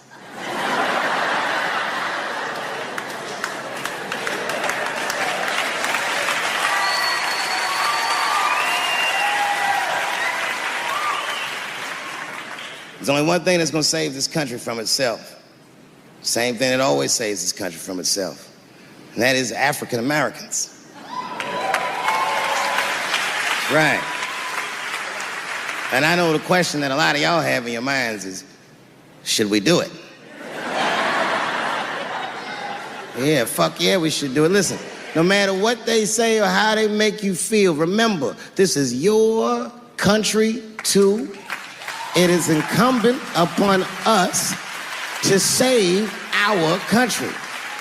And you know what we have to do. This is a fucking election year. We gotta be serious. Every able-bodied African American must register for a legal firearm.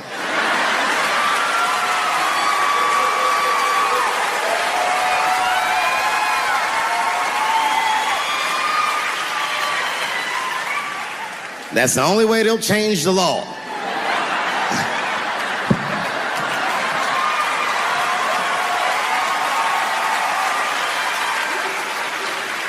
I hate guns, personally. I can't stand them. Yeah, but I have several.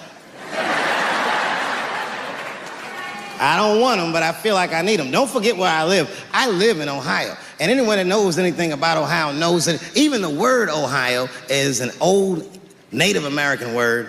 It means, literally, land of poor white people.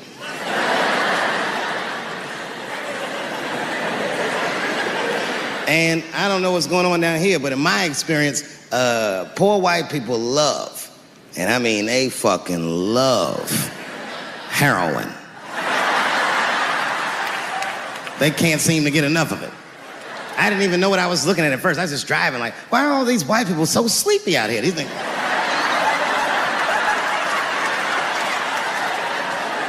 It's really bad. As a matter of fact, I was coming out of a nightclub the other night in Dayton, and I'd parked my car in the alley, and no one was out there. I didn't have no bodyguards or nothing. I was home. I figured everything was fine. And as soon as I opened my car door, all by myself, suddenly one of these heroin-addicted whites just pops out of a trash can. It scared the shit out of me. I screamed, ah!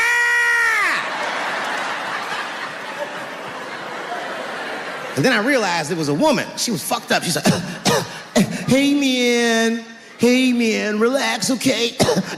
I'm sick, all right? I need some drugs, man. Please, I'll suck your dick for $5, man. I was like, ugh. 2.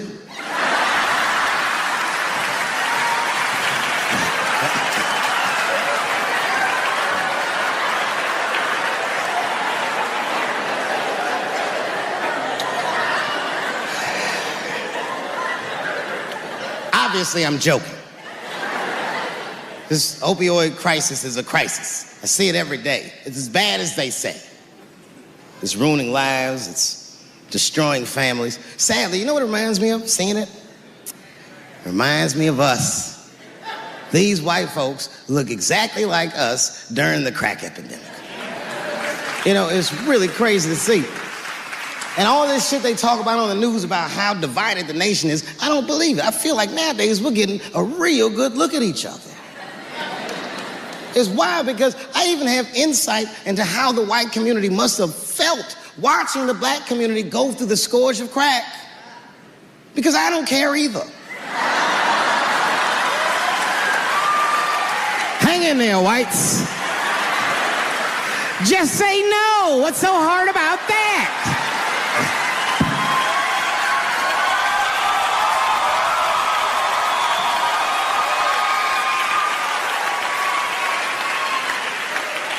Remember when y'all said that to us? But it's okay.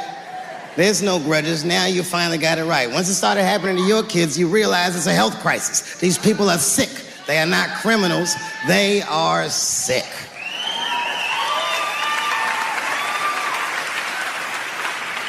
Be that as it may, I'm armed to the teeth.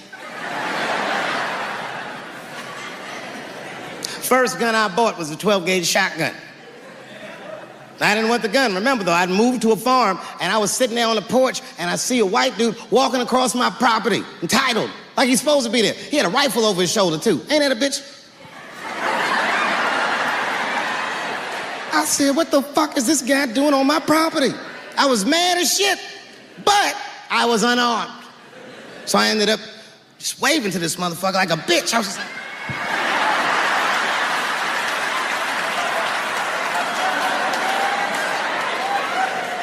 And as soon as he got far enough away, I ran to my car and sped to Kmart.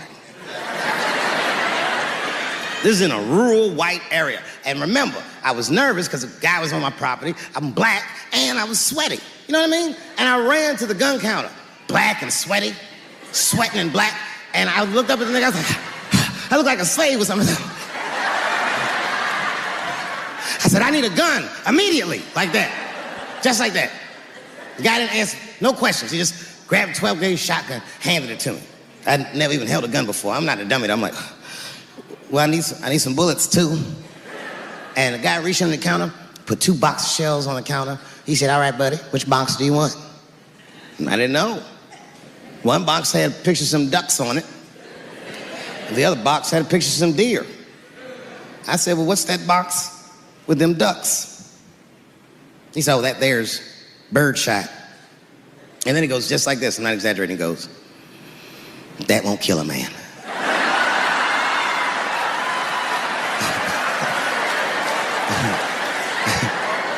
He said, it'll just pepper him up nicely. I said, what the fuck? Pepper? You know what it means to pepper a motherfucker up? It means that when the shell explodes, hot BBs will shoot out of the barrel of the gun, not killing a motherfucker, but penetrating their skin and shallow flesh. Boy, that's gotta hurt. Hot BBs? Ha ha! Remember when Dick Cheney shot a motherfucker in the face and he lived? That was birdshot. I said, well, what's that box with the deer on it? He goes, oh, that there's buckshot. That'll put a hole in the goddamn truck if you wanted to. I found these notebooks and I started going through the notebooks and there was all this wonderful poetry in them. Written as his handwriting. I didn't even know this nigga wrote poems. And then I looked through his drawers and I opened up his middle drawer and I found this rolling paper. And I looked down at them papers like, oh, that's where that poetry's coming from.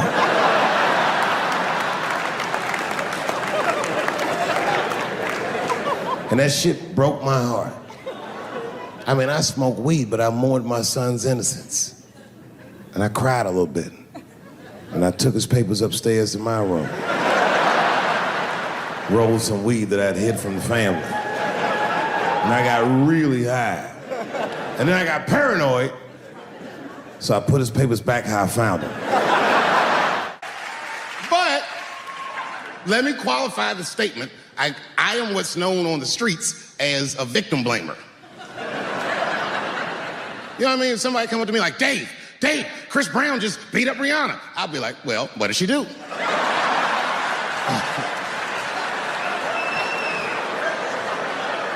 Dave, Michael Jackson was molesting children. Well, what were those kids wearing at the time?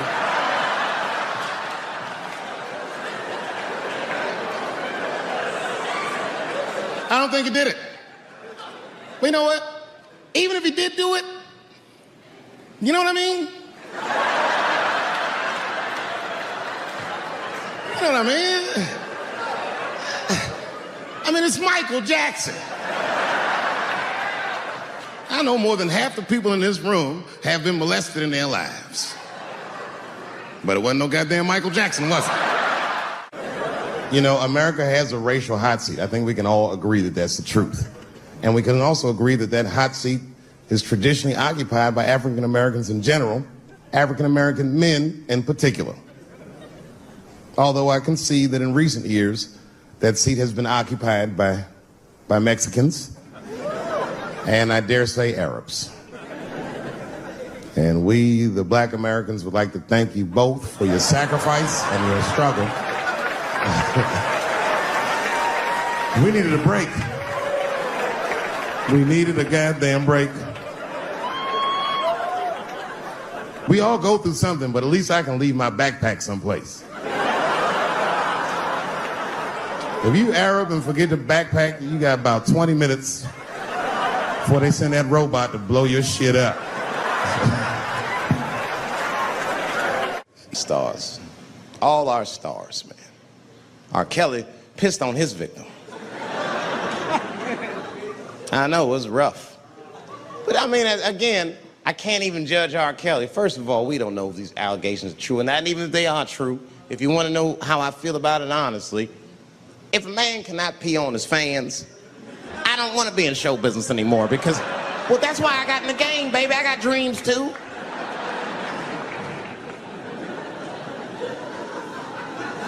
You guys are confusing the issue. While you guys are busy worrying about if R. Kelly even peed on this girl or not, you're not asking yourself the real question that America needs to decide once and for all. And that question is, how old is 15 really? No, that's a good question. That's a good question. I'm not saying that a person is as smart as they're going to be at 15. That's not what I'm saying, man. But I am saying 15 to me is old enough to decide whether or not you want to be pissed on. I mean, that's me. If you can't make a decision like that by the time you're 15, then just give up, motherfucker, because life is way harder than that. I make tougher decisions all the time. If you don't want to get pissed on, just get the fuck out of the way. It's not even a decision. If I start peeing on the front row, they're not going to have to calculate and think, oh, how do I feel about this? Am I okay with it? They just move. You can do that at 15. I could have. I've been 15. When I was 15, I was doing stand-up in nightclubs. I smoked reefer from time to time. Friends were selling crack. I was trying to finger fuck people. I knew what was happening around me to some degree. Getting pissed on was the least of my worries at 15. Trust me. But it keeps coming up. There's a lot of confusion around that age. Anytime 15 comes up, people freak out. Like when that girl, Elizabeth Smart, got kidnapped. Right? Remember in Utah last year, 15-year-old girl Elizabeth Smart was kidnapped, and then they finally found her, and the whole country was relieved. And I was the only one saying, damn, she wasn't that smart after all. Not because she got kidnapped. That could happen to anybody. I'm not knocking her for that. I'm just saying, if you kidnapped me when I was 15, you gotta take me further than 8 miles away from my house, man. God damn. You can't hold me prisoner around shit I recognize. I'll break away. I'll break away. Fuck off me, nigga. That's my bus stop. I know where I'm at. I'm going home.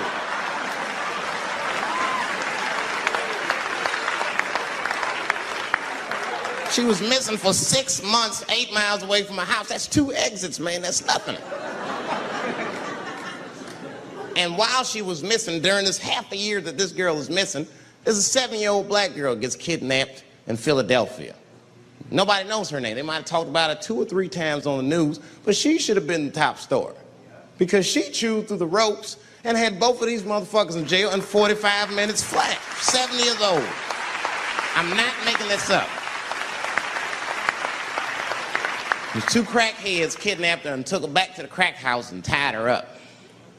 And then they left her. The crackheads, they gotta make moves. Crack, smoke, chocolate to eat. These motherfuckers made moves, it was out. But as soon as they left, this little girl got the nibbling. She was kidnapped at 4 o'clock and at home watching herself on the news at 5:30. That shit is crazy. That's a news story. That is a news story. Now, meanwhile, in Utah, 15-year-old Elizabeth Smart's captors left her alone too. And they didn't even tie her up because they're hillbillies. They just bounced. Don't try to escape, bitch, or we'll kill you. Be right back.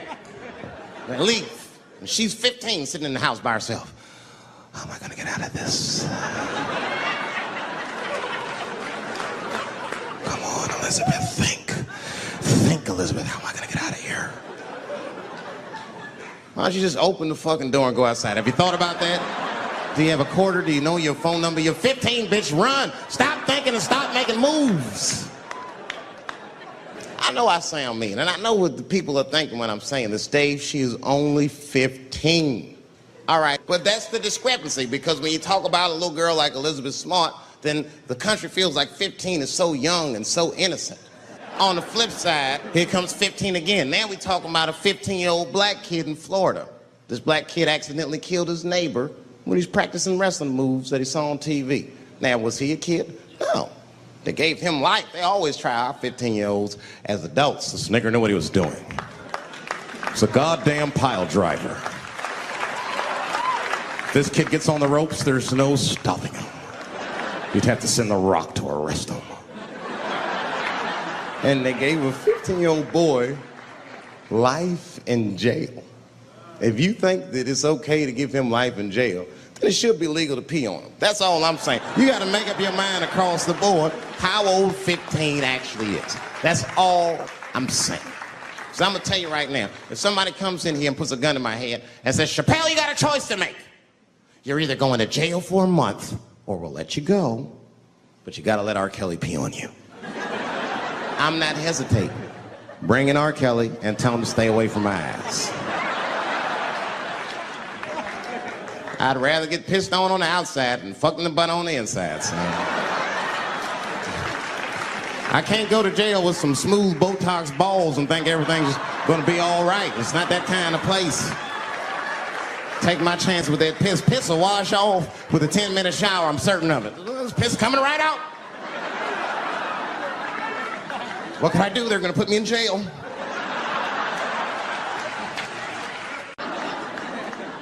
You know who I feel real bad for is Indians. Everybody feels bad for Indians. They get dogged openly because everybody thinks they're dead. These motherfuckers are not all dead, all right? With my own eyes, I've seen a gathering of 1,500 Native Americans. They were all gathered in one place. The place is called Walmart in New Mexico. There's Indians everywhere. I'd never seen Indians before. I wasn't even sure if they were Indians. It's fucked up, but I asked one of them. It's not nice, but I seen him in the sports section looking at bows and arrows. I had to say something. Excuse me. I don't mean to be rude. Are you an Indian? And he was cool. Yes. Yes, I'm Indian. Still didn't believe him.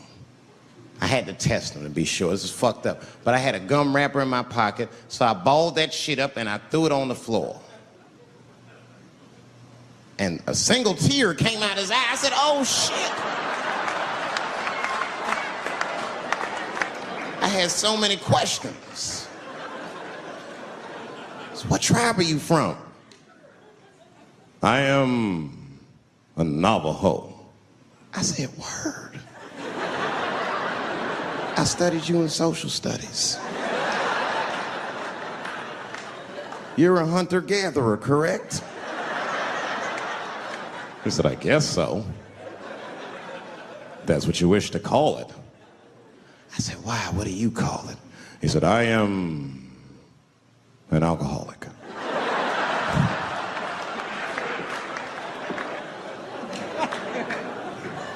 I said, well, what's your name, dog? He said, please. Dog is my cousin. That was a good guess. My name is Running Coyote. What is your name, friend?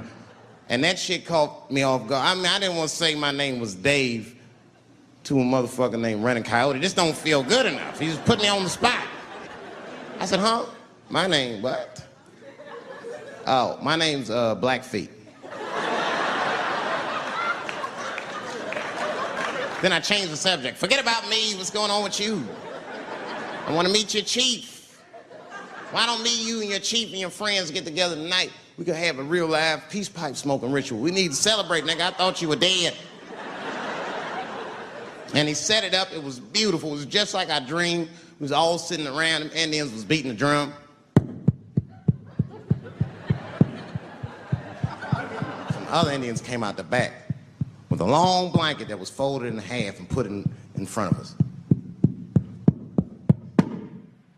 Open that shit up, and on the blanket was a long wooden pipe with feathers. And bags of weed were all over the blanket. Chief walked over.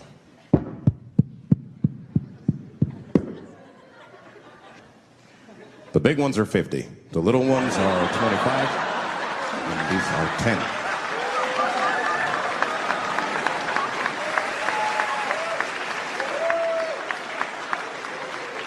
Me and those Indians got high as shit. I was baked. I told the chief, we was talking, I cut him off. Time out, chief. Sorry to interrupt. Fucking smashed, man. The weed's too strong. I'm itching. This is PCP, nigga. The spirits have got me. Chief, the spirits have got me.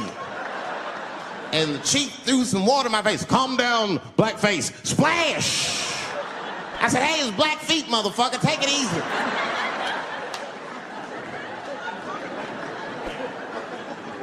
Blackfeet, you're welcome to stay amongst me and my tribe for the night until the spirits leave you. And they gave me my own teepee to sleep in. which sounds nice. I personally felt like it was a little fucked up.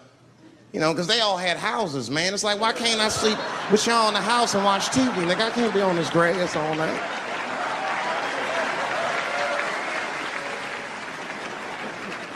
Yeah, Indians is rude, man. Everybody's rude. Indians, they eat nasty food. All they ate was corn and shit. Doritos, I think they call it. That's right. People only see the surface. They see the division in our foods. Just because I eat chicken and watermelon. They think that that's something wrong with me. Let me tell you something. If you don't like chicken or watermelon, something is wrong with you, motherfucker. There's something wrong with you. Where are all these people that don't like chicken and watermelon? I'm sick of hearing about how bad it is. It's great. I'm waiting for chicken to approach me to do a commercial, nigga. I'll do it for free, chicken. It's the least I can do. They make fun of Latin people for eating, what y'all eat? Beans, rice, corn. Listen, that's not a reason to hate a motherfucker, all right? It's funny, but it's not a reason to hate. The only reason these things are even an issue is because nobody knows what white people eat. You've been very good at keeping that shit a secret amongst yourselves. I study white people. You don't know that. I'm writing a paper on you. Not even for school, nigga, just to do it, just to get, I'm just doing independent research. I'm spending my money, that's why I'm working so hard. I follow you around grocery stores. They freak out. I just try to peek in the cart. They always say, get away from my cart, nigga. What are you looking at? Chicken and giblets are over there. You must be lost. These are vegetables.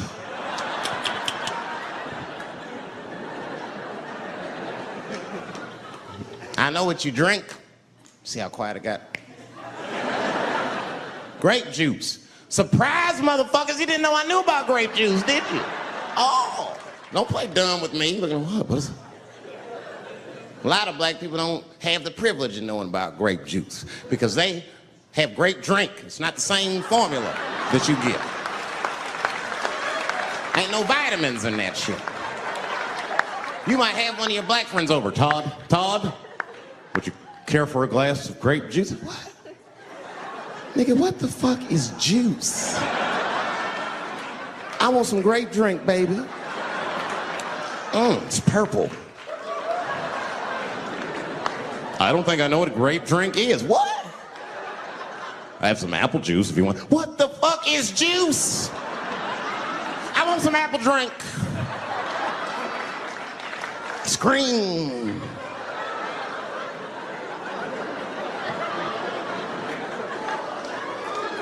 Remember that commercial for Sunny Delight when all the kids run in from outside playing and they all run to the fridge? All right, I got some purple stuff, some Sunny D. As soon as you say Sunny D, all the kids go, yeah! Watch the black kid in the back. If you ever see that commercial again, look at that black kid. He'd be like, I want that purple stuff. That's drink, nigga, that is drink. They want drink. I want all them vitamins, nigga, I want drink. Sugar, water, purple. That's the ingredient, sugar, water, and of course, purple. It's too fucking much. I got a lot of things to talk about tonight. First of all, I've stopped smoking weed. With black people, you didn't let me finish, motherfuckers. God damn.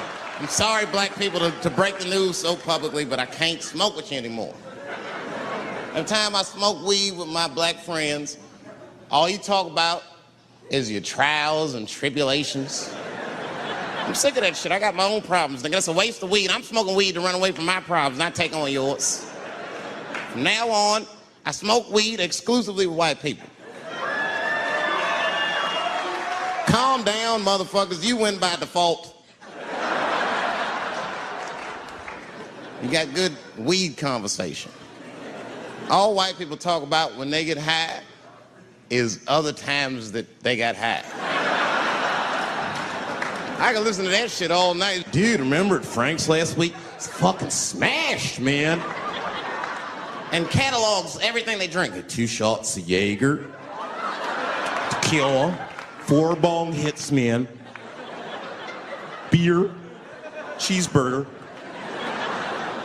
That shit is great. Only bad part is you cannot pass out around white people. Every time white dudes pass out around each other, they always do some borderline gay shit when the guy's asleep. Frank fell asleep, so he like stuck a carrot in his ass and put shaving cream on his balls. Like, why, motherfucker? Why would you do that to a friend of yours? He trusted you enough to sleep around you. You gonna put a carrot in his ass? Is that nice? I tell you right now, if I put a carrot in a black dude's ass, a nigga will kill you when he wakes up for some shit like that. That is an automatic death sentence on the street. It's a rap for you. I'm gonna kill that motherfucker.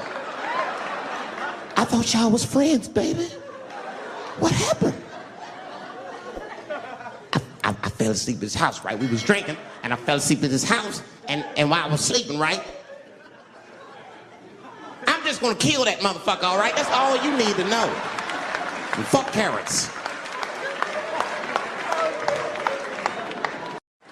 Well, I have some very bad news for the people in the front rows. I heard that some of you paid as much as $800 for your tickets. Sadly, I did this same show a couple weeks ago in Atlanta for $60 a head. Can you imagine?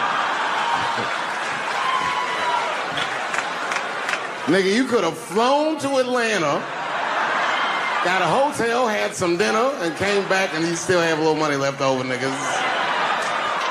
Paid way too much just to see me in this gay-ass neighborhood. All right, let me roll up my sleeves and tell these pussy jokes. Will told me to say there hasn't been this many pussy references in this room since Cats was here.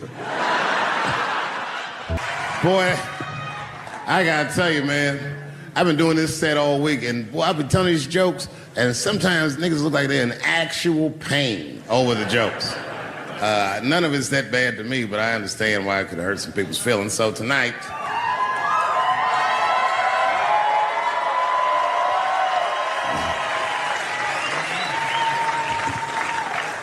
I'm gonna give you an opportunity that I rarely give anybody.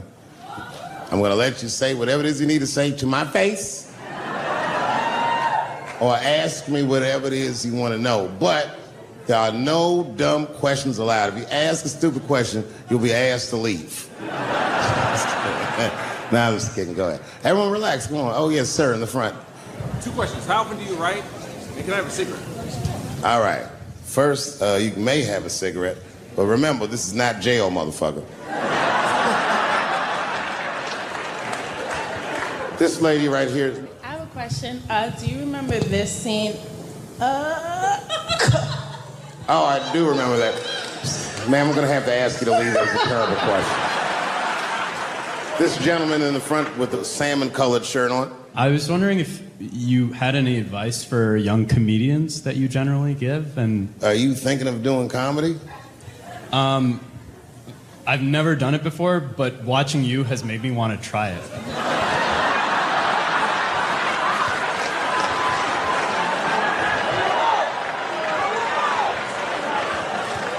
I don't know if that's an insult or not.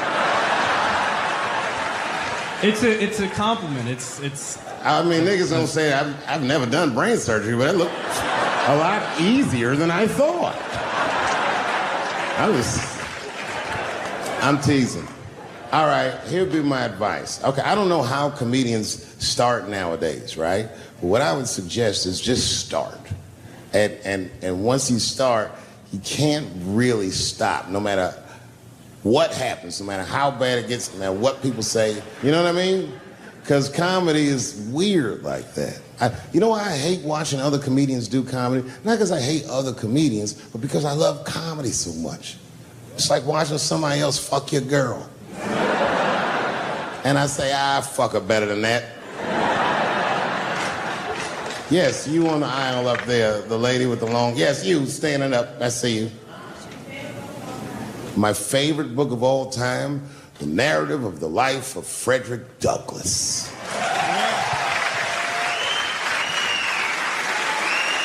That guy with the baseball hat. Marry, fuck, kill, Michelle, Rihanna, Oprah. Wait, who's Michelle? Oh, Obama. Well, sir, you're putting me in quite the pickle. I can't say I'll fuck Michelle Obama. That's insane. Well, I guess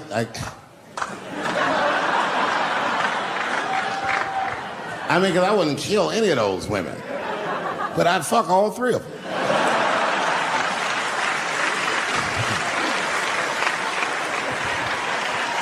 The gentleman in the blue Oxford standing up. Tell us the story with Charlie Murphy. Tell a story about Charlie Murphy? Or your favorite. Boy, there's so many good Charlie Murphys. You know, the thing with Charlie Murphy is he used to just make us laugh all the time. And I used to ask him about all the old Hollywood shit I was curious about. Like when they used to accuse Michael Jackson, I remember asking once, I go, Charlie, do you think Michael Jackson actually did those things? And he said, let me ask you a question, Dave. He said, say it is illegal to fuck women. How long are you staying out of jail? So God bless Charlie Murphy, wherever you are. Charlie, I love you. Who do you think is going to win the 2020 election? All right, I'm going to put a pin in this, but I'll tell you right now, fella, I don't know, but I think Trump has a better shot than a lot of people would like to think. I'm just saying, it all depends on how the left talks. The way we're talking is not going to win the fucking ball game. Donald Trump's over there on the right, grabbing handfuls of pussy. Joe Biden can't even smell hair over here. Fuck this side. All right, man, go ahead. Thank you so much for this show. And how old are you? 25. 25? Yeah. Boy, don't let R. Kelly see you. He's gonna pee on you by accident. Oh, my bad. I thought she was 15. Yuck. I'm totally joking. I'm sorry. My question is there anything you've learned from another comedian that you feel like will stay with you for life? I tell you what, miss, that's a good question. Yes, is the short answer. A longer version of it is this. I was raised by comedians. I started doing stand-up when I was 14. The other day, I went to a comedian's funeral, and I realized as we was putting this motherfucker in the ground that these people are at least as influential to me as my family. I rock with these niggas till the wheel falls off. We fight and we fuss and we are jealous of each other and we get mad at each other, but my life wouldn't have been what it was without each and every one of them, and I consider them my family. That's the answer. Still hadn't figured out exactly how to say what I wanted to say, but I was doing pretty good. And I was doing some Me Too jokes, and a woman stood up from the audience and she was crying. Clearly, it was a white woman. She says to me, you can't say that. It's 200 seat room, it's a very small room. I'm like, what the fuck are you, like, miss, are you okay? What are you doing? She said, you can't say that. I said, yes, I can. It's my show. I'll say whatever the fuck I want. I was like, ooh, like this. And then she gets up from the table and she starts making a big, like, show of just pushing through the aisles and all this stuff. And there's like a curtain right before the front door. And she gets to the curtain and she's crying. It's fucking crazy. She says, I'm sorry I was raped. It's a fucking comedy club. It's like loud farting getting out of an elevator. Nothing funny can happen in here. Now I'm trapped in a room with this woman's fucking stink.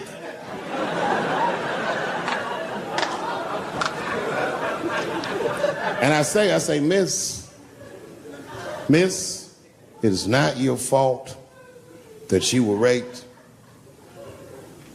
But it's not mine either. Ta-ta, bitch, like this. She storms out. Now the room is very uncomfortable, but I managed to get the crowd back. But I'm like, a little traumatized. Same show, there's a trans woman sitting in the audience. This is a true story. This was like a few weeks ago. I did 6 shows that weekend. This trans woman came to 4 of them. Calls herself Daphne. Man, this chick Daphne was in there cracking the fuck up at everything I said about everybody. It was amazing. She was laughing, and it was fun to watch her laugh. You could tell she was letting go with something that was heavy, and she'd throw her head back, and she'd smile with all her teeth. She was having a great time. And the more fun she had, I felt bad, because I knew I had some trans jokes to unload. And I thought to myself, maybe I shouldn't say these jokes because I don't want to like fuck her evening up. She's having so much fun. But then I thought to myself, well, if I can't say it in front of her, should I say this shit at all? So I let her rip. And to my surprise, Daphne laughed harder at the trans jokes than anybody in the room. In fact, everybody in the room would look at her to make sure it was okay. And I got off stage, I was in the dressing room, I was like, man, this is a fucking weird show. I'm sitting in the dressing room by myself just trying to figure out, like, what the fuck just happened out there? Like, why is it that this one woman can't take any of these jokes and Daphne can take all of these jokes? So weird. And then I realized, Daphne used to be a man.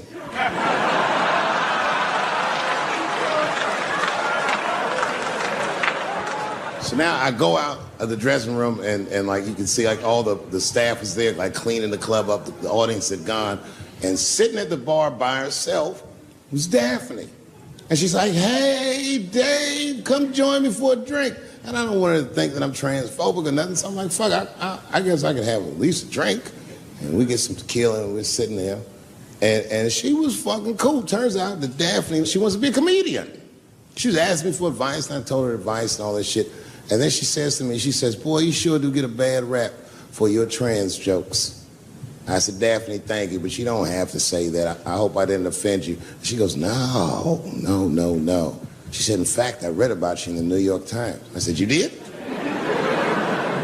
She said, yeah. She said, I thought it was interesting that they blamed you for R. Kelly. They said you normalized him for telling jokes about him. I go, yeah, they said that. She goes, I wonder why they never said that you normalized transgenders by telling jokes about us. And I'd never thought about that. It never occurred to me. And we started making out. And then like, I reached up just to see what it felt like. I was like, what? And it felt like pussy, did it? I was just like, go ahead, ask me a question. What the fuck you gonna do if Trump get reelected? What am I gonna do if Trump gets reelected? Probably get a significant tax break.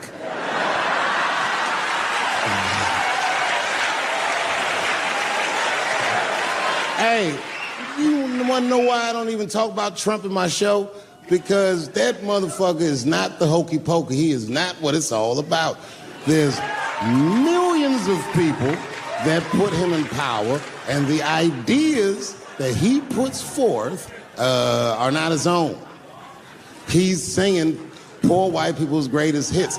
So why the fuck would I worry about him and not the other millions? I really know who I'm gonna vote for next time if things keep going the way it's going is that gay dude. No, Mike Pence. It's a safe place where I could tell some jokes. And I find out that this comedian I know, Chris Tucker, who's in all those Rush Hour movies, I find out that Chris is in San Francisco too at some charity event.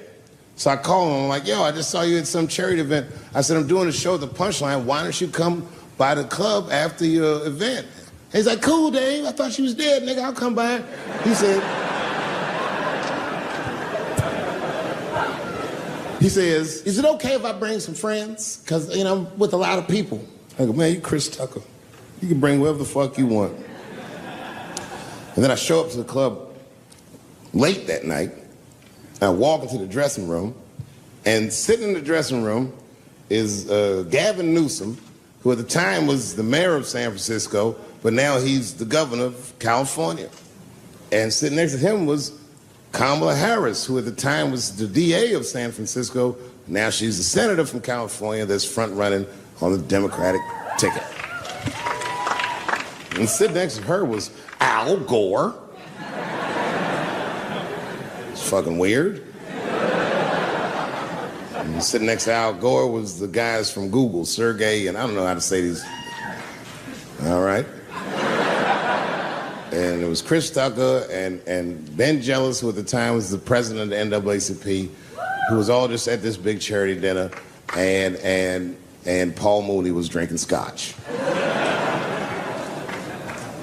And we all was just in there. And, you know, first I was a little uncomfortable when we started talking, and we all got along really well.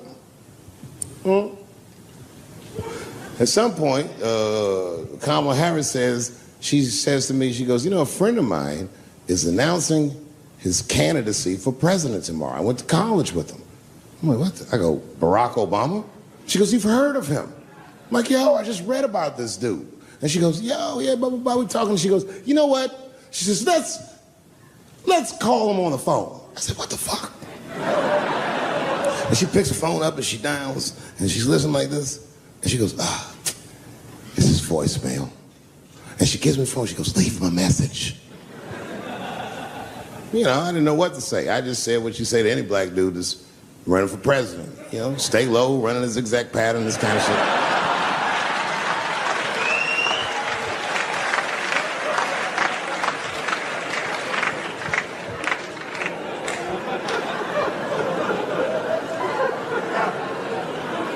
And then the last thing I say is, you know what? I said, sir, well, I really do believe you can do this. Like, man, I'm wishing you luck.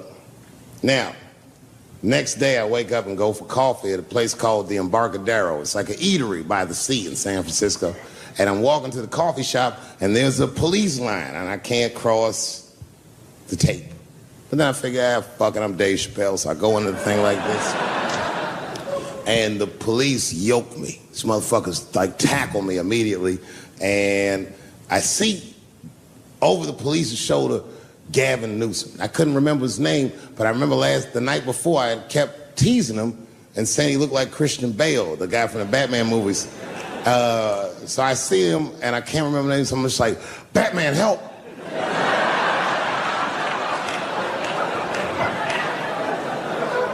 And he stops, he's like, Dave?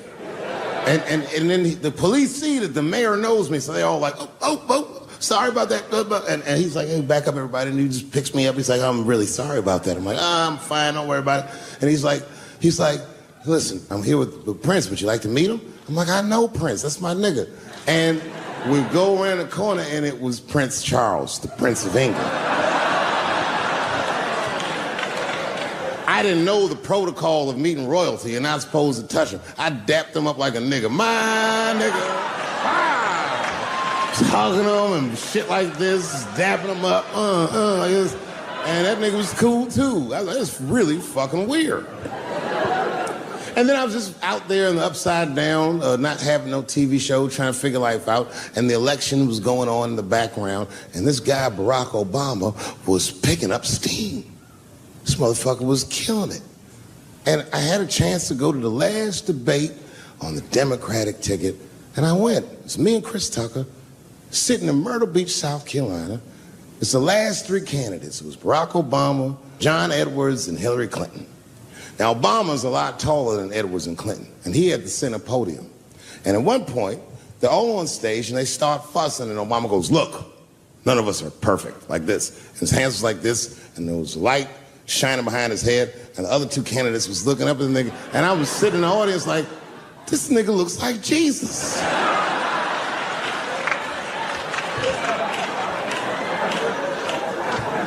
And I realized in that moment that I was looking at the next president of the United States. I was certain of it. I couldn't explain it, but I knew what I was seeing. And I got really excited. And I'm not that kind of guy. I said, I gotta meet this motherfucker. So I stayed. They were all on stage doing interviews, and I just waited. I was waiting and waiting, and then John Edwards was done with his interviews first, because everybody knew he wasn't gonna win. And I see John Edwards, and I said, hey, Senator Edwards, I just want to say hi. And that motherfucker looked at me like, I'm like, fuck you, nigga, you gonna lose anyway. And then he left, and then Hillary Clinton just walked by me in one of them Steve Harvey suits.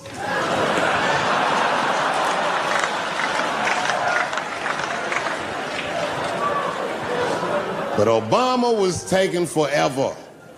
Everybody wanted to talk to him. When I knew the media saw exactly what I saw, there was no question about it. That was the guy.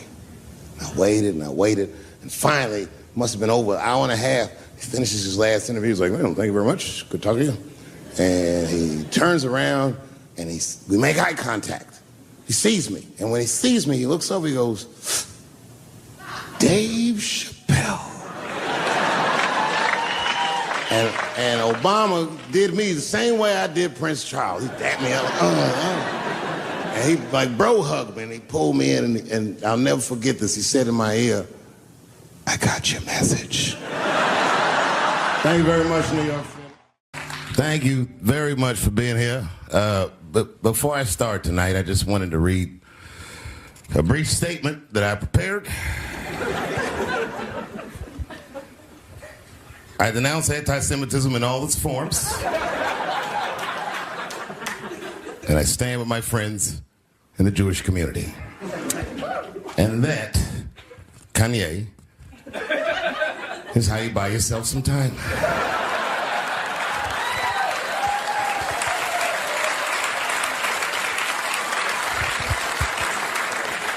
I gotta tell you guys, I've probably been doing this 35 years now.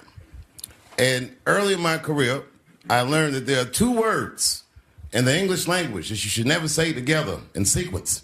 And those words are the and Jews. I've never heard someone do good after they said that.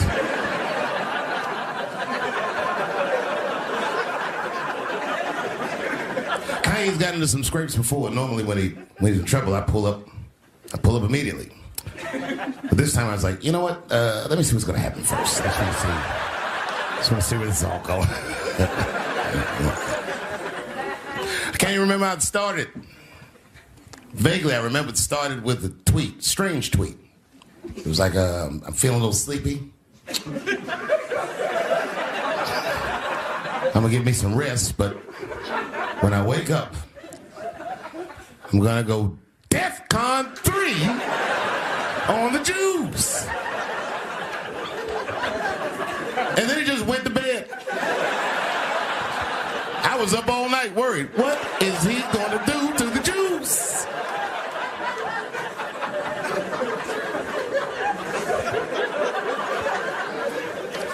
I grew up around Jewish people. I have a lot of Jewish friends. So I'm not freaked out by your culture. I know a little bit about it just from hanging around. I'd be like, yo, let's go out at school tomorrow. They'd be like, we can't go out. It's Shana Na tomorrow. I'd be like, what is Shana Na? I had so many questions. Why do some of your people dress like Run DMC?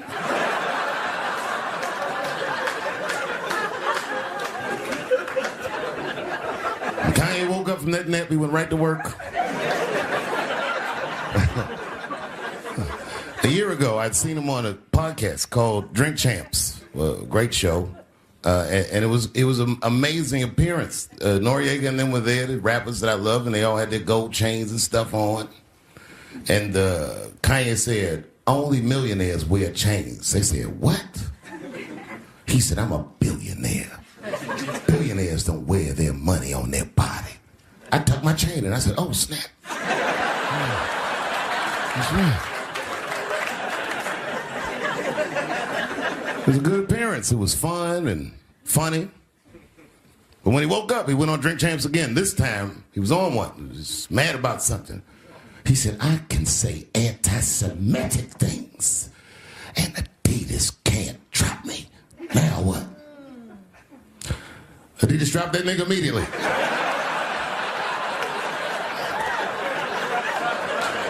Ironically, Adidas was founded by Nazis. And they were offended. I guess the student had surpassed the teacher.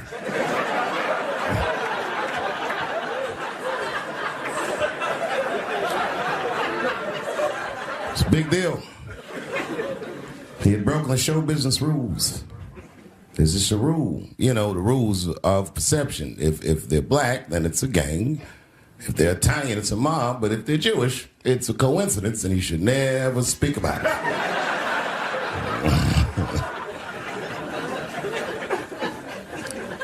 Kanye got in so much trouble, Kyrie got in trouble.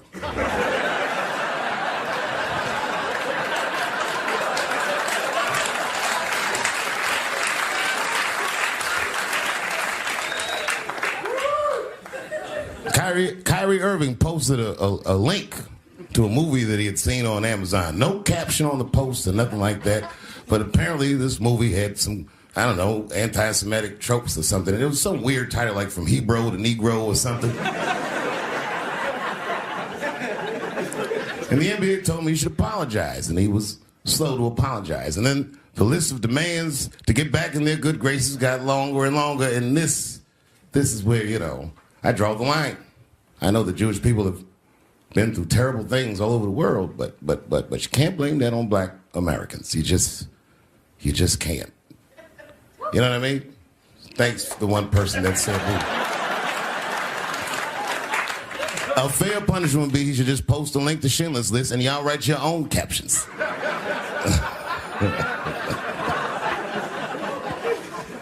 Kyrie Irving's black ass was nowhere near the Holocaust.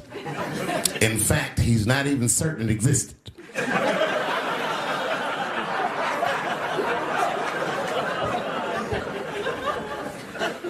I saw one news pundit screaming about Kanye. She said, mental health is no excuse for that type of language.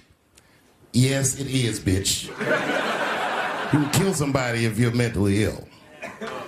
Listen, okay, I don't think Kanye is crazy at all. I think he's possibly not well.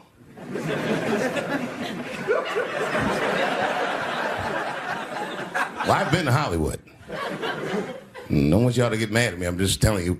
I've been to Hollywood. This was just what I saw.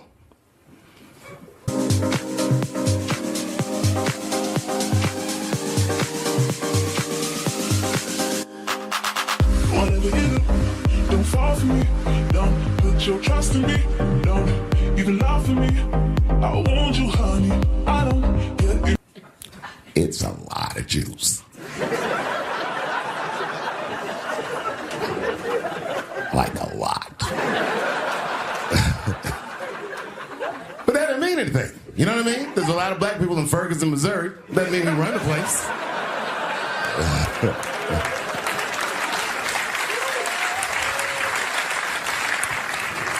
I could see if you had some kind of issue, you know what I mean? You might go out to Hollywood and your mind might start connecting some kind of lines and you could maybe adopt the delusion that the Jews run show business. It's not a crazy thing to think. But it's a crazy thing to say out loud in a climate like this.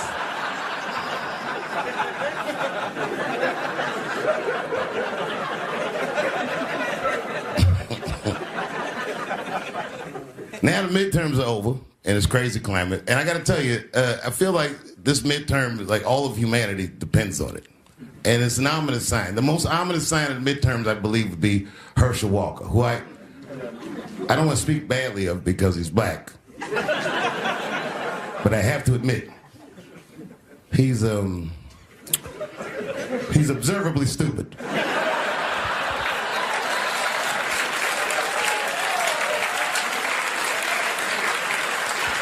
Even when he's not talking, his mouth be open a little bit like. He's the kind of guy that looks like he thinks before he makes a move on tic-tac-toe.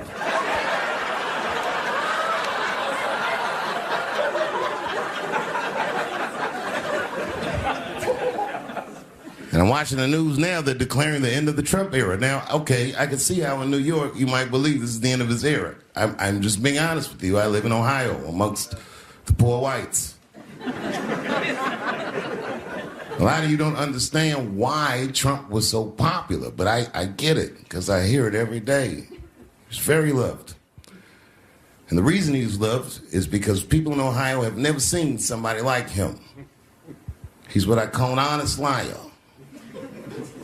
Well, I'm not joking right now. He's an honest liar. That first debate, I'd never seen anything like it. I've never seen a white male billionaire, screaming at the top of his lungs, "This whole system is rigged," he said. And across the stage was a white woman, Hillary Clinton and Barack Obama, sitting over there looking at him like, "No, it's not." I said, "Now, wait a minute, bro. It's what he said." And the moderator said, "Well, Mr. Trump, if in fact the system is rigged, as you suggest, what would be your evidence?" You remember what he said, bro? He said, "I know the system is rigged because I use it." I said, "God damn." And then he pulled out an Illuminati membership card and chopped a line of cocaine up and did it right into the podium.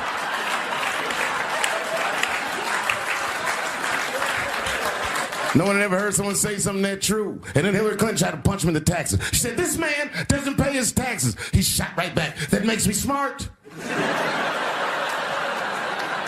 But we've already been through it, like Michael Jackson. Remember when they said all that shit about Michael Jackson? They never proved anything till his dying day. But they said that he did some very heinous things.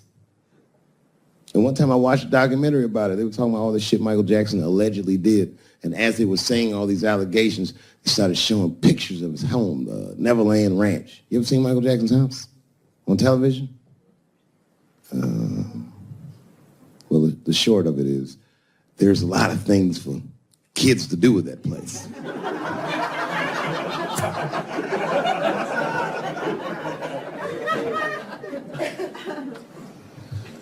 And I saw the whole thing, exotic animals and Ferris wheels and merry-go-rounds and shit. And the more they showed it, the more certain I was that I don't think Michael Jackson did any of those things they said he did. His house didn't look sexual. It looked like he was flossing on those motherfuckers.